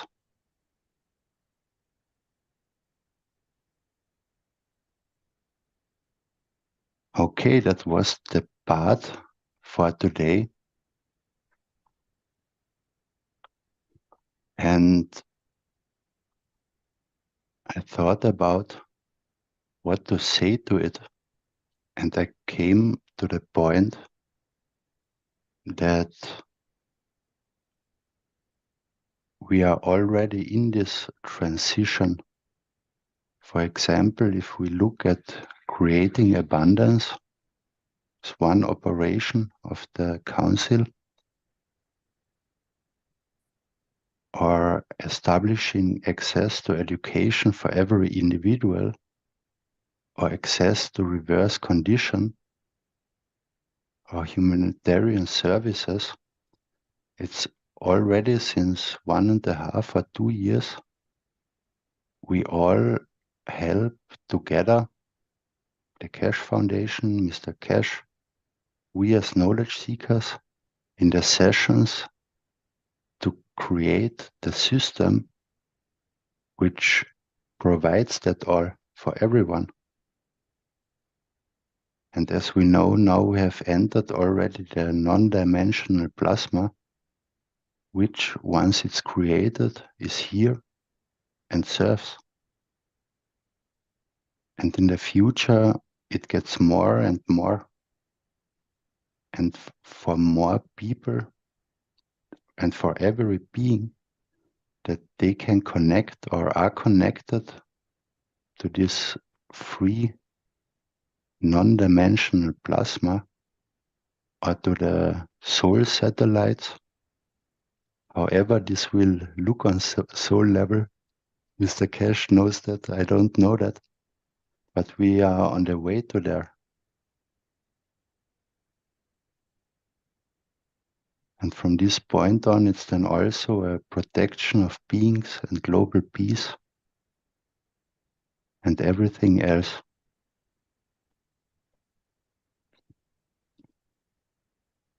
And now it's up to us as a humanity to learn from each other, maybe to update this Universal Council mandate, because it's already from 2019, the last update has been made. I believe it's already older. And we have to teach each other, learn from each other. And I would like to thank you to everyone who is there since the beginning, saw this beauty, added to this beauty, or to everyone who is here now and gives everything to add to it and to make it one step and step and step and step more beautiful for every one of us. Thank you. Does anybody has questions to this?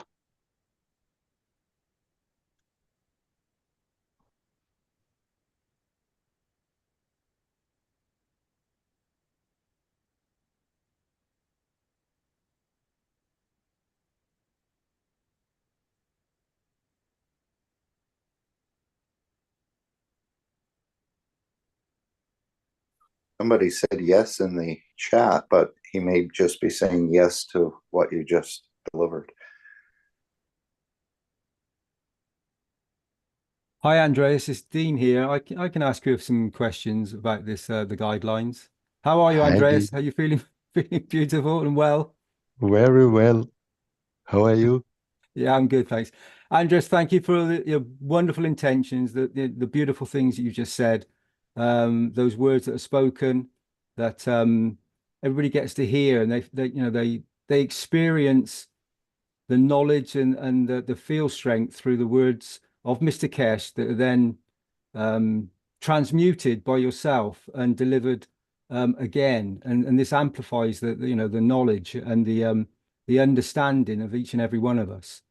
So, being a member of the Universal Council, Andreas, how do you feel your soul has elevated over the last, since the time that you joined the council? How do you feel that you experience more of the souls that are present within the council and further afield?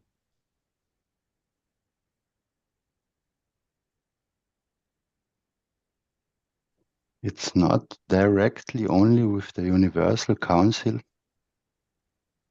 My life changed since 2016 when I came in contact with the plasma technology. 2017 I got a student of the Keshe Foundation, and I realized that what I understand, I have to bring it in my environment, because they have to understand it, my family and so on. And then I started to make translations, because I realized there are not much. And then I realized, okay, the English side needs also help, so that translations can be made. And Since that kind of a full-time job started for me, and I came out of very difficult life situations with suicide tries and a lot of damages, emotional and physical. And this permanent working with the technology, the permanent learning, kept me alive and solved problems in my life where I thought it is impossible to solve it. And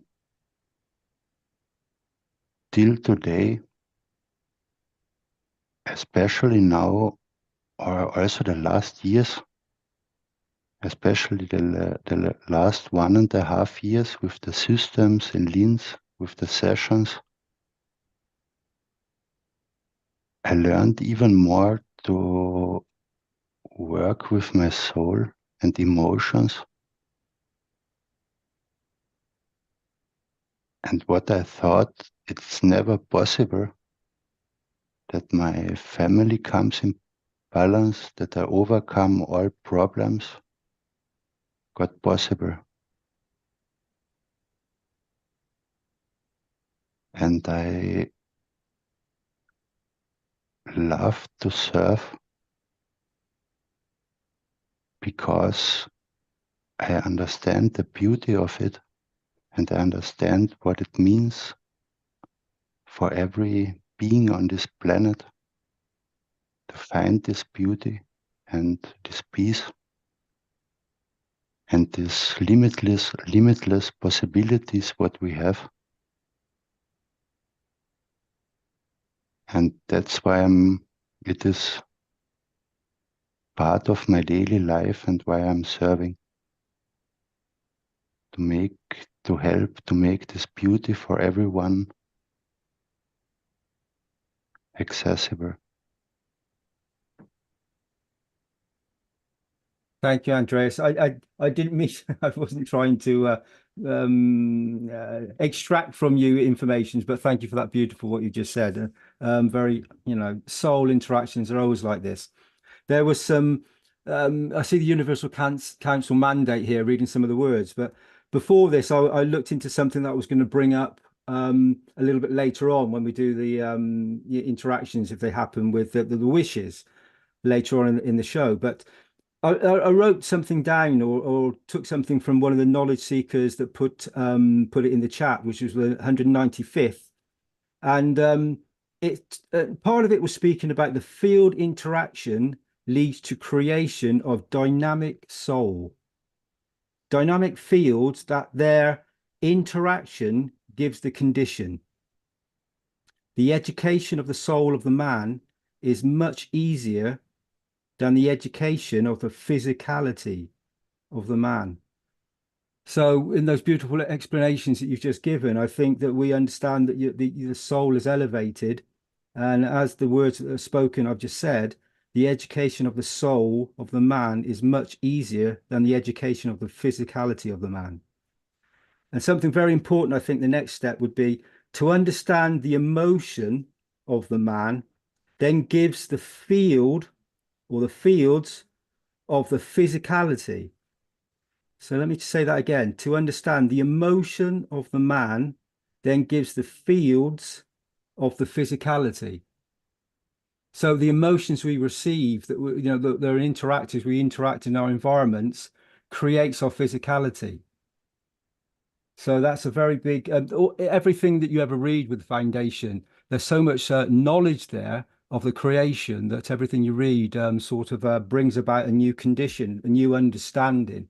And thank you for converting the emotions, Andreas, in the beauty that you've spoken. Thank you very much, Andreas. Thank you very much, Dean. And thank you very much to everyone who contributes, who is here. And together we achieve the beauty. Thank you. We did have one question from Said in the chat here. about this Universal Council mandate. Is it any different from the previous UC charter? How is the mandate different from the Universal Council charter? For me, the difference sits in the charter, for example, is described how an individual soul should be. And the individual soul of the Universal Council. And for myself, it means it's an orientation for me. For example,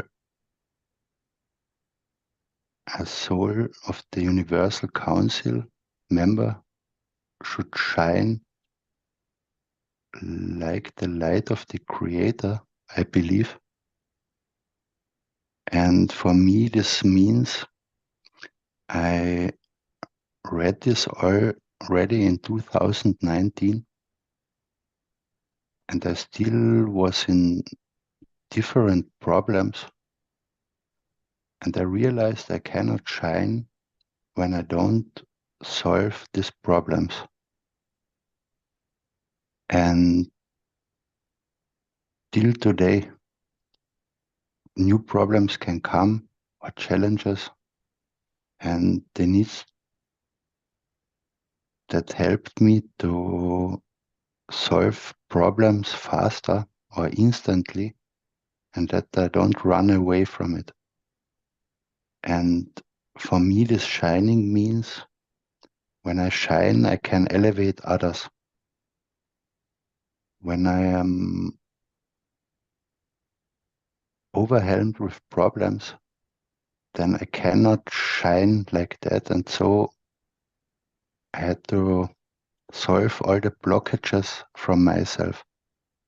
And so it's there.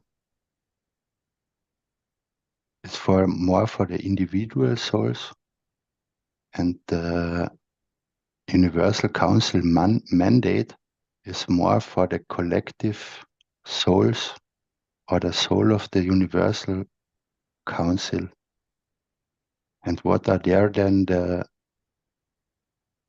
areas of operation, how it is structured? So the one is for the individual souls of the council, and the other one is how we work together. That's how I would say it spontaneously.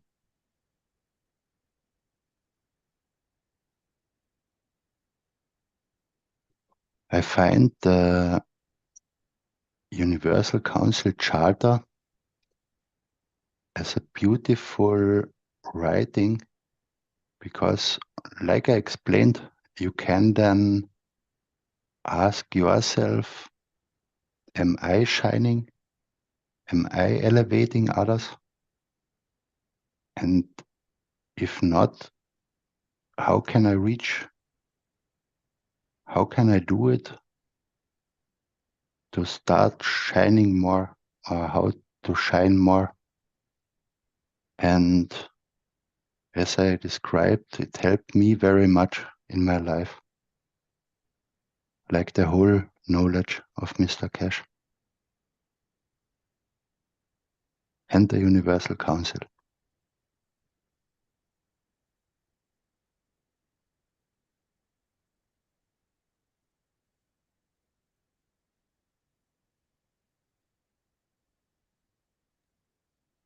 Thank you, Andreas. It's Dean here again. So Rick, you've put something on the screen. Thank you. I can read that for, if you just leave it there for 2 seconds. I can actually just read through that and speak those words. So the soul has the highest order of all strength beyond all else, and is everlasting according to the totality spectrum of souls in the universe.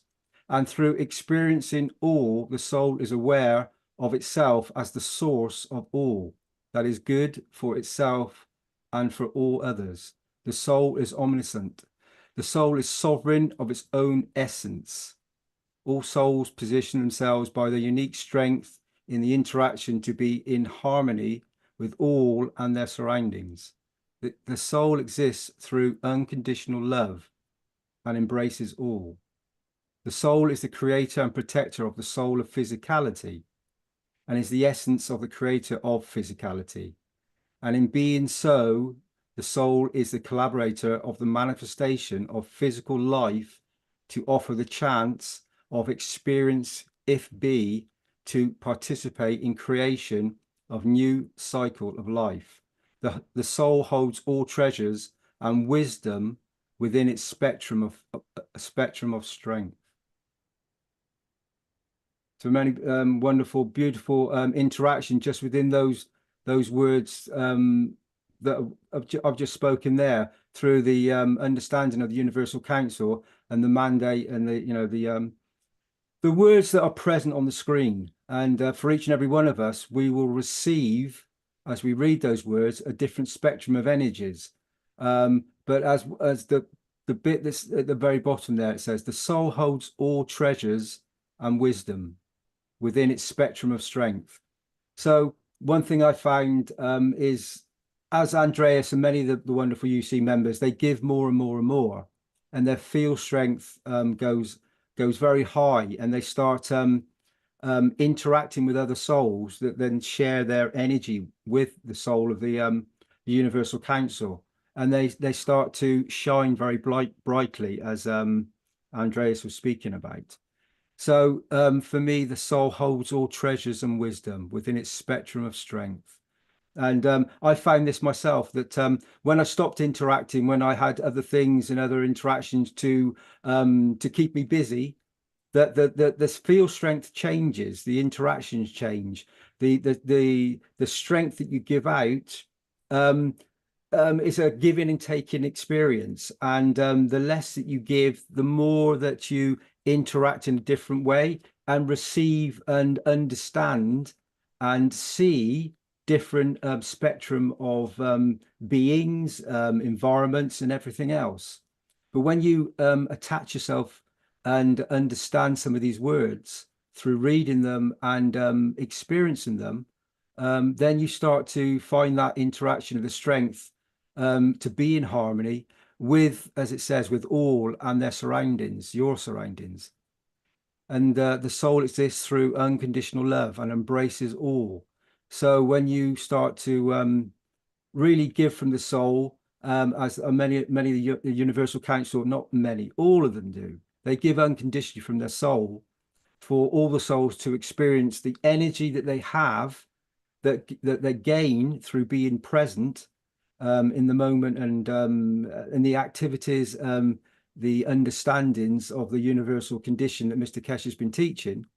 And you receive from the other souls, and you start experiencing things differently, as it says here, the manifestation of physical life to offer the chance of experiencing, if be, to participate in creation of a new cycle of life. And that's in this very moment. And Andreas and many knowledge seekers, they give so very much constantly, that their field strength, their transmutation of the soul is gaining strength constantly. And then by interacting and constantly giving and teaching the knowledge, they're receiving a different energy, different spectrum of energies that will elevate them and elevate others within not just the Universal Council, the soul of the Universal Council, but the soul of humanity, the soul of the vertical friends, horizontal friends, and all beings that are present. And as the name says, the Universal Council. So it shines very brightly as one soul here present in this moment to help humanity. Because humanity in this very moment, I think the soul of humanity understands the beauty of the knowledge being shared. And when the souls connect and they tap in, then they receive the beauty that is present with the words that are spoken and present in this very moment. So thank you, Andreas. Thank you, Rick, for everything you do, you guys, and all the souls that are present in this moment that are actually hearing these words, that are connecting together and creating the one soul that is shining so brightly to bring about a change. And as Mark said, when we reach that critical point where enough souls interact with this knowledge, then the elevation of not just the soul of man, but the elevation of the soul of the whole spectrum of souls present here are going to change in this moment everything. It will be a different reality for each and every one of us that we can all experience now if we just, the soul holds all treasures and wisdom within the spectrum of its strength. So read the words beautifully in this mandate and interact with them and see what you receive back through just by reading and experiencing the words in this moment. Thank you all. Thank you, Andreas. Thank you, Rick. Thank you, thank you. I annex little words. Thank you. It's a beautiful, beautiful your explanations. Annex when the youth unify for that reason many times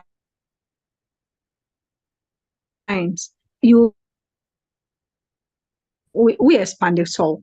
You give freely for the all beings got it when needed for the elevation and for the life. And second, extend the invitation, because Mr. Keshe in the Keshe Foundation have 32 around it language, but only have 16 Universal Council representatives. Extend the invitation, please, and the other community, as you saw, and you saw for your soul talk with you, and you applying for representing the community, applying because it's long time for the student. It's time, research about that soul and for unifying and take a part for the UC. Thank you so much. Thank you for all the time, because stay with us, because we are the soul of the peace. Thank you so much. Thank you, Lisbeth.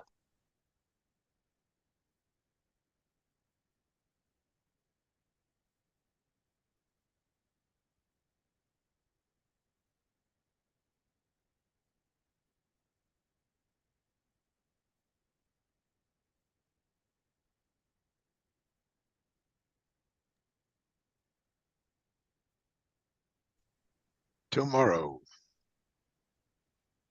These are my thoughts and what I've learned from the teachings in the Knowledge Seekers workshops of Mr. Keshe. Do you know what tomorrow will bring? Do you also feel that somehow a huge change is about to happen? You probably will say, well, look around you, and then it should be clear to everyone that we have to take the path of change. If you listen to A New Tomorrow that Lisa MacDonald beautifully put in a streaming, Mr. Keshe talks about it. And before you all go and re-listen it, I will try to put it together in what I understood. If we turn one atom, the other ones are changing too. Up till now, our soul and our soul physicality played like a relay game. One is active in the night, where the other one takes over the staff and plays during the day. Where the creator is the dimension of the universe. And Mita represents the dimension of physicality. In our daily life, it was one after the other, as we know. The new cycle that we are in right now changes this. As Mr. Keshe explained, now both can accommodate each other. according to the field strength, position, and time. What change will that bring to you and me? Friday, the 16th of March, I was in the session.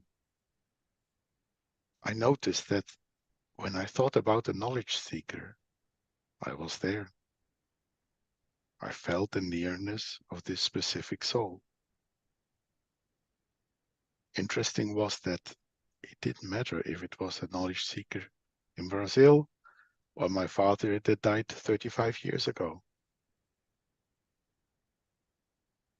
Understand the beauty of these new dimensions and what change it will bring for us and also for our universal family. Ziggy Marley did sing in 1988 a song. It's called Tomorrow People. And the text is, tomorrow people, where is your past? Tomorrow people, how long can you last? And he is singing 10 years. And in his beautiful reggae dialect, today you say you die. Tomorrow you say you're gone. You don't know your past. You don't know your future. How many people did that one catch? How many nations did that one catch? Don't say you don't know your past. You don't know your future. If you like, this song is available on YouTube and you can listen it with a wonderful reggae sound. And now I come back to us. We now say we know our past and we know our future. We will accommodate our soul and our soul of physicality in both dimensions. And we will be the creators of that, what we call our future. The process is in progress, dear ones. Understand what Mr. Keshe explained last Thursday, and you understand the new tomorrow has already begun. The new systems have a soul.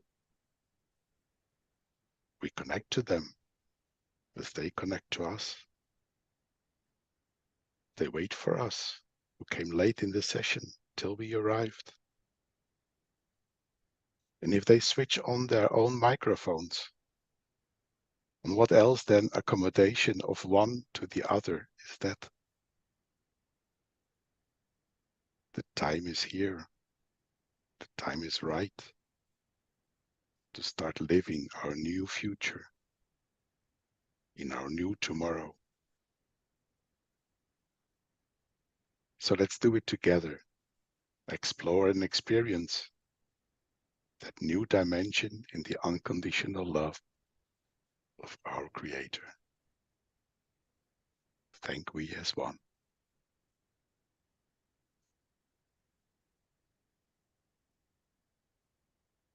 You can go to the next slide, Rick.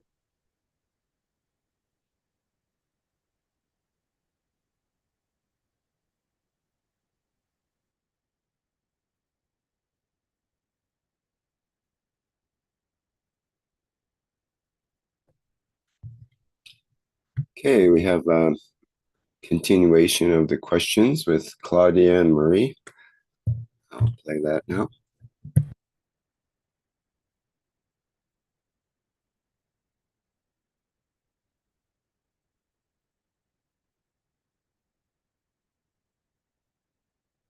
The fourth question. I live in a place where negative energy is dominant. What can I do to change this energy? Just stay positive and not questioning? It's near impossible to change some serious brainwashing of masses. Thank you. E a quarta pergunta é: eu moro em um lugar onde a energia negativa é dominante. O que posso fazer para mudar essa energia? Apenas permanecer positivo e sem questionar? é praticamente impossível mudar algumas lavagens cerebrais severas das massas. Obrigado. And the first answer, the key is to stay with the peace within. Now we know we all have the soul of the man within and a direct connection with the Creator. Find the balance within you and radiate your peace to all souls you interact with so they can become peaceful. The soul is a plasma, and plasmas exchange energies. These fields or energies contains emotions and information, and you will balance any soul you interact with if the receiver of your fields is accepting. If they don't accept your balancing fields, it's their own choice, and you should find other souls who might accept your peaceful fields. Remember, all souls are pure and want peace. So even if the physicality is rejecting the soul might accept.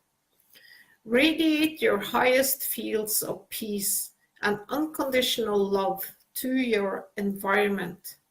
You are feeding all souls in your environment, and slowly you will see the change. The knowledge is the key to the change. Então, a primeira resposta é: a chave é permanecerem com a paz interior. Agora sabemos que todos temos a alma do homem dentro de nós e uma conexão direta com o Criador. Encontre o equilíbrio dentro de você e irradie sua paz para todas as almas com as quais interage, para que elas possam se tornar também pacíficas. A alma é um plasma e os plasmas trocam energias. Esses campos ou energias contêm emoções e informações, e você equilibrará qualquer alma com a qual interaja se o receptor dos seus campos aceitar. Se eles não aceitam seus campos de equilíbrio, é escolha deles, e você deve encontrar outras almas que podem aceitar os seus campos pacíficos. Lembre-se de que todas as almas são puras e desejam a paz. Então, mesmo que a fisicalidade rejeite, a alma pode aceitar. Irradie seus campos mais elevados de paz e amor, incondicional para o seu ambiente. Você está alimentando todas as almas em seu ambiente, e aos poucos verá a mudança. O conhecimento é a chave para a mudança. And there is another answer. Positive and or negative energy is in what you think about it. In some cultures, there are different beliefs, or we call them omens, regarding situations that are common and normal in all other cultures. Self-observation, what you believe, you believe. Replace what you think. Focus on what you want. Write it down. Make it part of your daily life. Thinking, speaking, and doing good begins with ourselves. Love each other with the immensity of the love of the Creator of the universe. Elevate the soul of each being, remembering that we are part of one soul. Recognize in the others what you want to change in yourself, what you want to change in yourself, but without judging them. Make all the commandments part of your daily life. Understand them. With love, take from our soul what you need for your elevation. Então, a energia positiva ou negativa está naquilo que você pensa sobre ela. Em algumas culturas existem diferentes crenças, ou chamamos de presságios, em relação a situações que são comuns e normais em outras culturas. Uma autoobservação. O que você acredita, você acredita. Substitua o que você pensa. Concentre-se no que você deseja. Escreva isso. Faça disso parte da sua vida diária. Pensar, falar e fazer o bem começa conosco. Amem uns aos outros com a imensidão do amor do Criador do Universo. Eleve a alma de cada ser, lembrando que fazemos parte de uma única alma. Reconheça no outro o que você também deseja mudar em si mesmo, mas sem julgar. Faça de todos os mandamentos parte da sua vida diária. Entenda-os. Com amor, pegue da nossa alma o que você precisa para a sua elevação. And there is another answer. There is no negative energy, just energy that might or not be in tune with your own. Bringing back the balance of giving and receiving is the key. Masses consist of individual souls, and that is where we should begin, with our own soul. Our personal task is not the masses, but to unbrainwash ourselves. Então, outra resposta é: não há energia negativa, apenas energia que pode ou não estar em sintonia com a sua própria energia. Recuperar o equilíbrio entre dar e receber é a chave.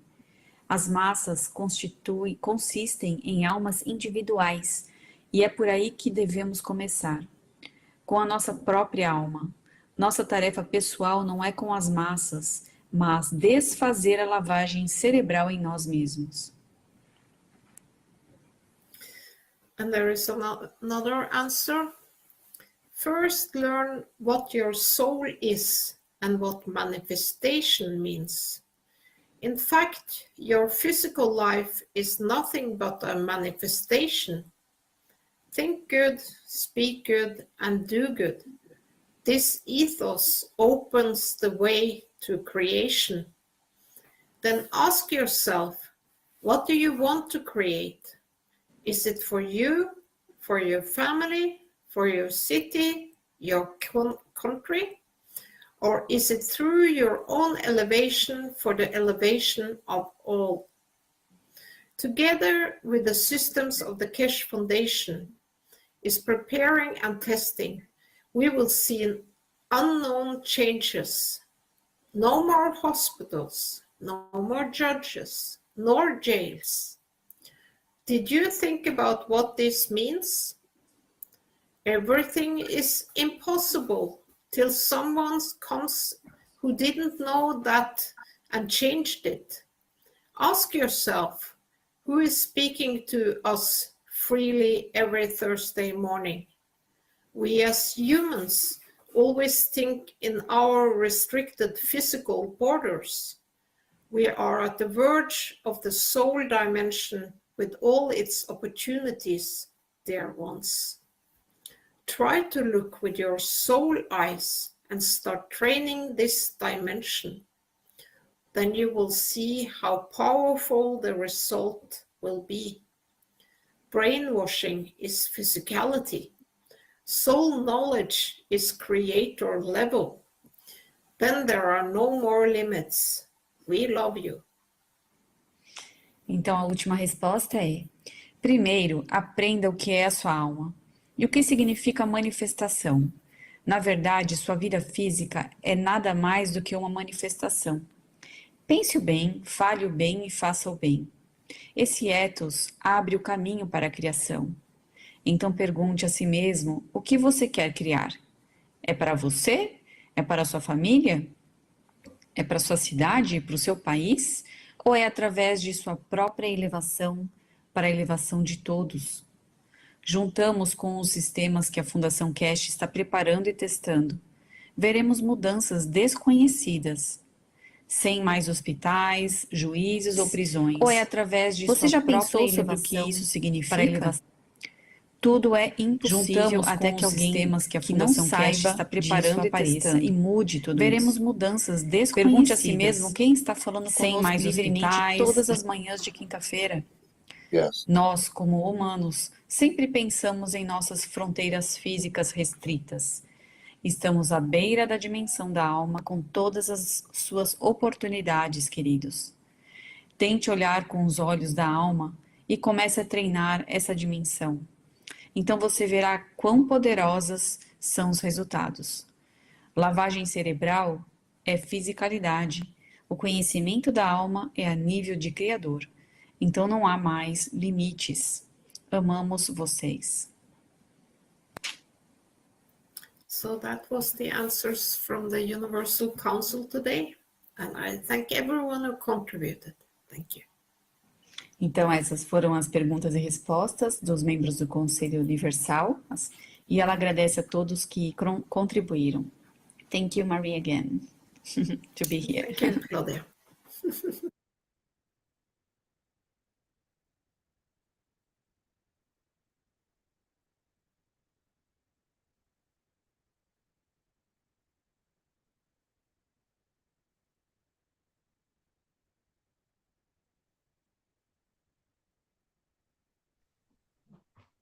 Hello, everyone. This is MOSFET. I am representing Bengali language in the Universal Council support team. So once again, we are on our journey to proceed with the transmutation. So one of the things we have to do in transmutation is in transmuting from one place to another, we have to know where we are going. So how do we know where we are going?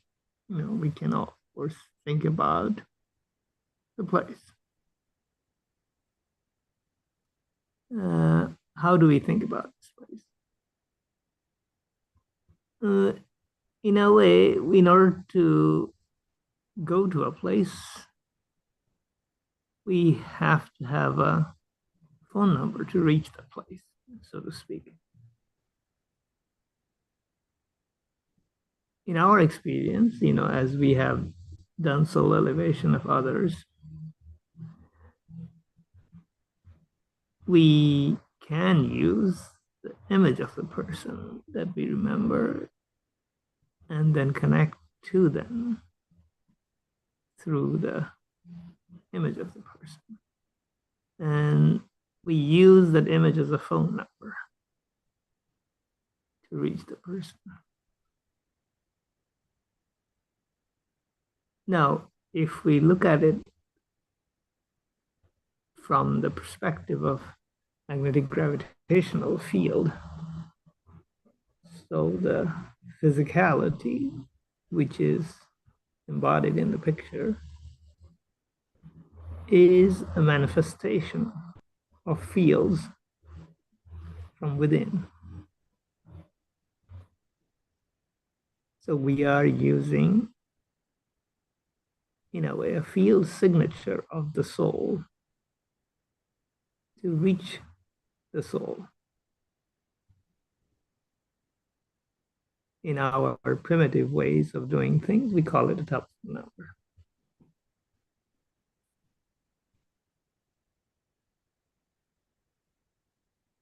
What we are using here is a magnetic gravitational field signature to pinpoint our destination, which is the soul. Now, in doing the transmutation, the situation is not that different.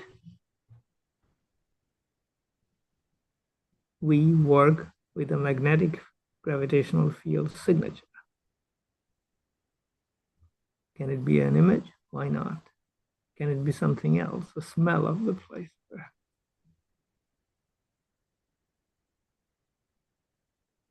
When we go to a place, the sense our five senses, we are triggered by the five senses in the place we are in.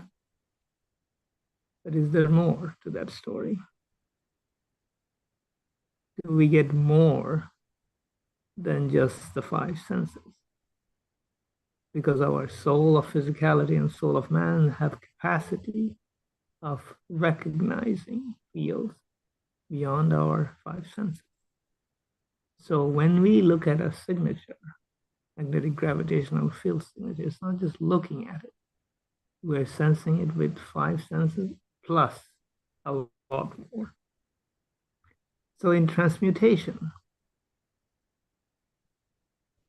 in order to reach a place, we may have a name for it in our terrestrial terminology, but in case of the soul, it's a lot more than just a name. Here we are looking into the gravitational magnetic field signature. In a way, we have to view the place. View not just in like we're seeing it, but seeing as far as we can the magnetic gravitational field of the place. And then we lock onto it. Yes, there are a few other steps, but this is a necessary step to get to a place. You know, of course, unless we feel the place, how would we know that this is a place we want to go, or the place is what we would like to go, and the experience that comes with the place? All of these are embedded within that gravitational magnetic field signature of the place. Does it have to be a place?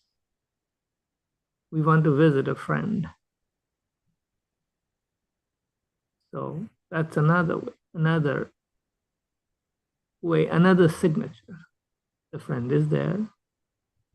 The friend is registering the field signature, and that has an impression on the soul.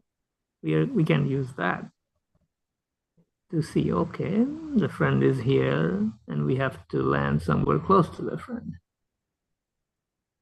So again, we are taking the field signature of the soul, and then we're adding to it to not land on the friend's head, or, you know, just somewhere close by. But we have to have, and, you know, it has to be safe, and, you know, it has to be such that, you know, we don't cause any alarm and things like that, you know, because at the beginning, transmutation will be a new thing, and not everybody will be comfortable, as they're not comfortable with some of the technologies we are sharing. Things like even, you know, removing pain with pen pains, things like that. Very simple, but people move away from it in a way. So the same exists here, but it's, you know, to some extent we have a little bit of, you know, trepidation in our mind as well. So by doing this, recognizing the field signature and trying to, in quotes, see the place or view the place, it's, you know, there is this popular terminology of remote viewing. It's not remote viewing in the sense of like seeing with the eye of the place and all. There's a lot more to it than that. It's viewing the magnetic gravitational field signature, of which the image of the environment is part. But we can have a lot more information within this signature. Is the place safe?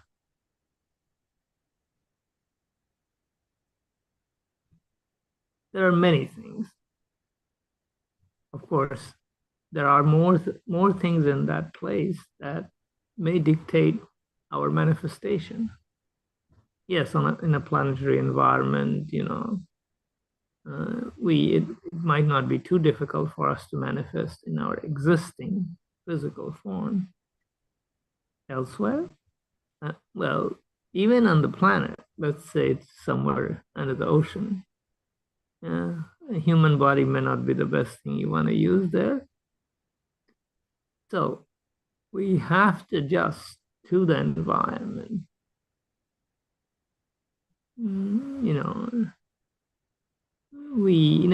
Even in our existing environment, sometimes we have to adjust to the environment, the culture, and dress accordingly. And same here, under the water, the human costume that we are so fond of may need a slight adjustment. So the field signature is not just where we are going, it also applies to where we are returning. Because the place we are at, we have a lot more magnetic gravitational field data of the place than just what we see by looking at it. And I'm using the feeling and viewing and all these verbs that we use, that we're commonly accustomed to, but it's a lot more. I mean, the feel means a lot more than just, it includes all the senses and more. And what I mean by feel is the emotion that it is generating, both at the level of the soul of physicality and the soul of man.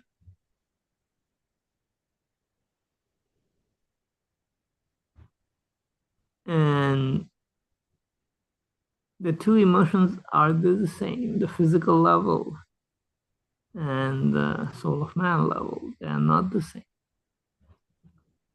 But we connect the two up. And then we can perhaps proceed towards the direction of including physicality in the operation. But before we can go there, we have to get the feeling of the place we are going to, or the place we are returning to, or the person we are planning to visit.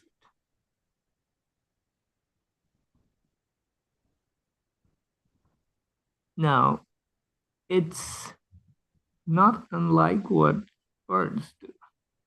We have talked about this example in some of the Keshe Foundation meetings, is that the birds travel to different locations, and irrespective of them weather condition, and they can return to the place of origin. Now, if they can do it, why not us? So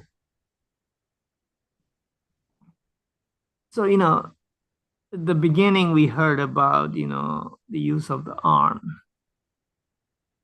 If you don't use the arm, the arm starts to decay. So in a way, these capacities of our brain and soul are a bit rusty because we don't use them. We didn't even imagine using them. So at the beginning, it needs a little bit of exercise, easy exercise, shall we say. That's where practice comes in.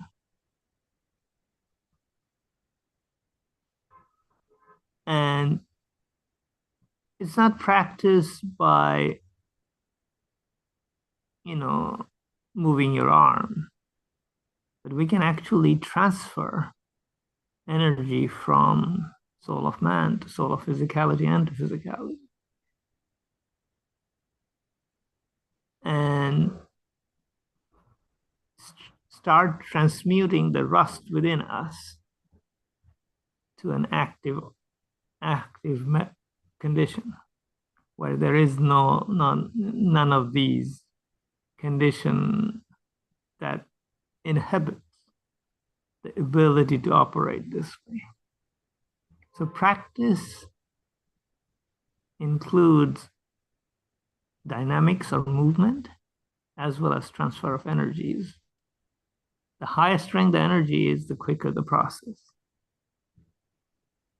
So this is part of our learning to feel and make the inactive parts of our fields at the physical level, as well as beyond that, active and operational,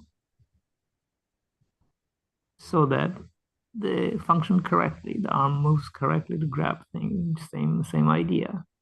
But in this case, engaging our feeling capacity or our emotions and recognizing them and understanding them and making them not foreign to us, but making them part of us. They are part of us, but we just are not familiar with them. So, this is where the practice comes into play. Because not everything is in tip-top shape because of the worldly condition. It's not like it's not there. We have to, this part of our intention of doing this transmutation includes this whole thing of bringing this capacity into operation. And that's part of the intention, or the high field strength triggering.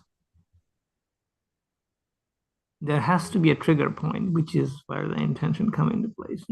As we all know, you can go inside the enhancement unit, connect to the enhancement unit, go to lens and all that. Nothing happens unless we engage. So this is the part that we have to connect up, as Andreas was talking. Andreas, the first one, the female one, talking about today, is connecting up all levels, aligning them all together, and making the soul of man, soul of physicality, and the physicality function as one, and making all the emotions that go together with all of these to be something complete. Then our practice come into play, and we get a better feel of it, and in due course will complete our transmutation. So anyway, some hints, some thoughts, some practical, playing together, perhaps give us a few more clues as to where we might go. Thank you very much.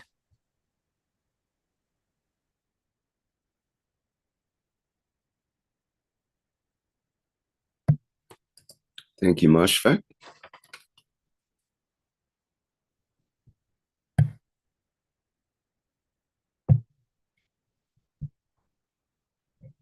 Bring your needs and wishes from your community to the Universal Council. Hi, Rick. It's Dean again. If I can make some comments here. Thank you, Mosfet, for those beautiful understanding in the communications that you've just brought forward. Very, very, very beautiful. Thank you. So I have a few things here from the 195 Knowledge Secrets workshop again. And something I'd like to bring to the needs and wishes here is I'm just going to read something from it again, and then we can make a wish from it. Okay, understanding where the losses are, which creates a condition, or where the gains are, that it promotes, elevates the others.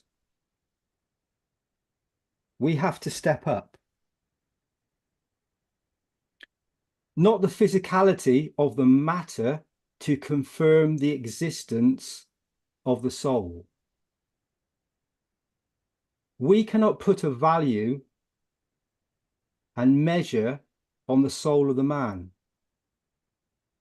because all the souls have the same capability to achieve a full maturity. So for each person, each soul present, we're all equal. We all have the ability within us, within our structure, within the beauty that we carry, to achieve the full maturity, individually and becoming one soul. And I think the beautiful word there is maturity. For humanity to understand the very essence of what we are as souls of planet Earth and the universe, present in physicality in these moments. Mr. Keshe speaks about the soul of physicality. And then he speaks about the soul of man. And I think Marie was speaking about it in her communications a little bit earlier on. How we align them. So we align the physicality, the soul of physicality, and the soul of man. And then when we start to think, speak, and act with that virtue, with that ethos, then we create conditions. So to confirm the existence of the soul in the physical matter state of the body is the brain in action. And we need to create that field strength, that emotion that is in an instant with us, present within you in the very moment. And when you actually listen to that part, communicate and connect using the ethos of some of the words spoken, then you create a condition where you can achieve this full maturity of the soul. And then as you achieve it, we achieve it. We become that unity, that beauty that serves and gives to, whether it's an individual, a community, a nation, a planet, and beyond, that feeds back on itself and then becomes the beauty that establishes the connection to the whole of creation. And you have that within your structure. You have that beauty, each and every single one of us.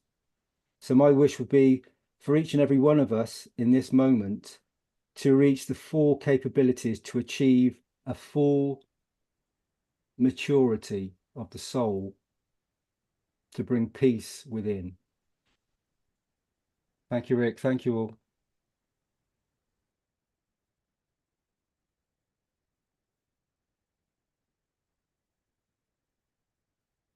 Okay, thank you, Dean.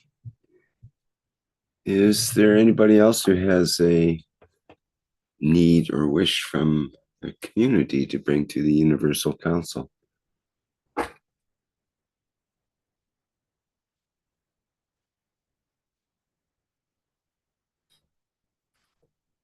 Well, I don't see anything in our chats here, so shall we move along? Rick, it's Dean again. I'd just like to say that I've noticed that many interactions happen when you start to interact and become fearless, to become in the moment, and to actually communicate with yourself with an understanding of if you've never come across this knowledge before, and you just listen to a few of the words, a few of the interactions that are spoken, and just stand still for a second and absorb the informations and the field strength. We speak about a field strength. So this is the interaction of a field that you can't see, touch, taste, or smell. It's not the five senses. This is an interaction of the soul. And this is present within each and every one of us. And when you actually become, for some, you can be very busy and contact the soul. But some of us, we need to be very still and quiet. And that's why we have these nightly occurrences where we communicate through the soul, and they come together as one soul, and they interact. And we find that this you start to become very peaceful inside your structure. And I think the one planet, one nation, one race, and in this moment for justice and world peace, and from an atom to a universe, a very simplified part of the teachings, is it's all the same process. So if you can stop the war inside the matter state of your thoughts, which is the brain, the secret is in the brain of man. So when you start to let this part of you dissolve, you become still. And in that instant, in that moment, you connect with the soul. And then you connect with all the souls that are present, whether you like it or not. You're part of the structure of a bigger totality. And this has been guiding you from the very moment that you came into physicality, and well beyond for some of us, some of you. So it's up to you in the moment to bring a need and a wish with an intention, a field strength, an interaction, like two magnets. When you push them together, they have a field strength where they either repel or attract. And we would call this magnetical or gravitational. And this is, it can flip, it can change its position. And you can do this constantly with your intentions in any moment. So, and what I found, what I felt, what I've come to experience is, you can have an intention and you can think of something, but the interaction of the soul knows the intention, the true intention on a soul level. So you can think something, and if you're not acting with thought, speech, and actions in one, then one of them's out of line, and then it doesn't, the wish, the creation doesn't happen. So you need to get them all in balance and all in place. And then when you do this, you'll find that your interactions, your creation, your reality, the moment that you have that interaction, that thought, that creation, you will start to create that peace within the structure, within the environment, within the reaction. Mr. Keshe, as you know, and the knowledge is an interaction of a scientific creation that is when science meets the soul of man. It's like a core reactor. It's like the sun. And when you actually start to let that core emanate and spread out its spectrum of energies that you have within your structure, you create the beauty that is the creation. And it is, as I've said earlier, within each and every single one of us. We all have the ability to mature to that level. And with the knowledge that is spoken and the words that are being given and delivered in each and every moment, weekly, and been going on for a very long time now, to raise the awareness, the abilities, the understanding, the emotion, the creation of the interaction of the fields of you, me, us, we, in this moment. So think, speak, and act good. Be the beauty, always. Thank you, Rick. Thank you all. Thank you, Rick. Thank you, Dean. Your next little words.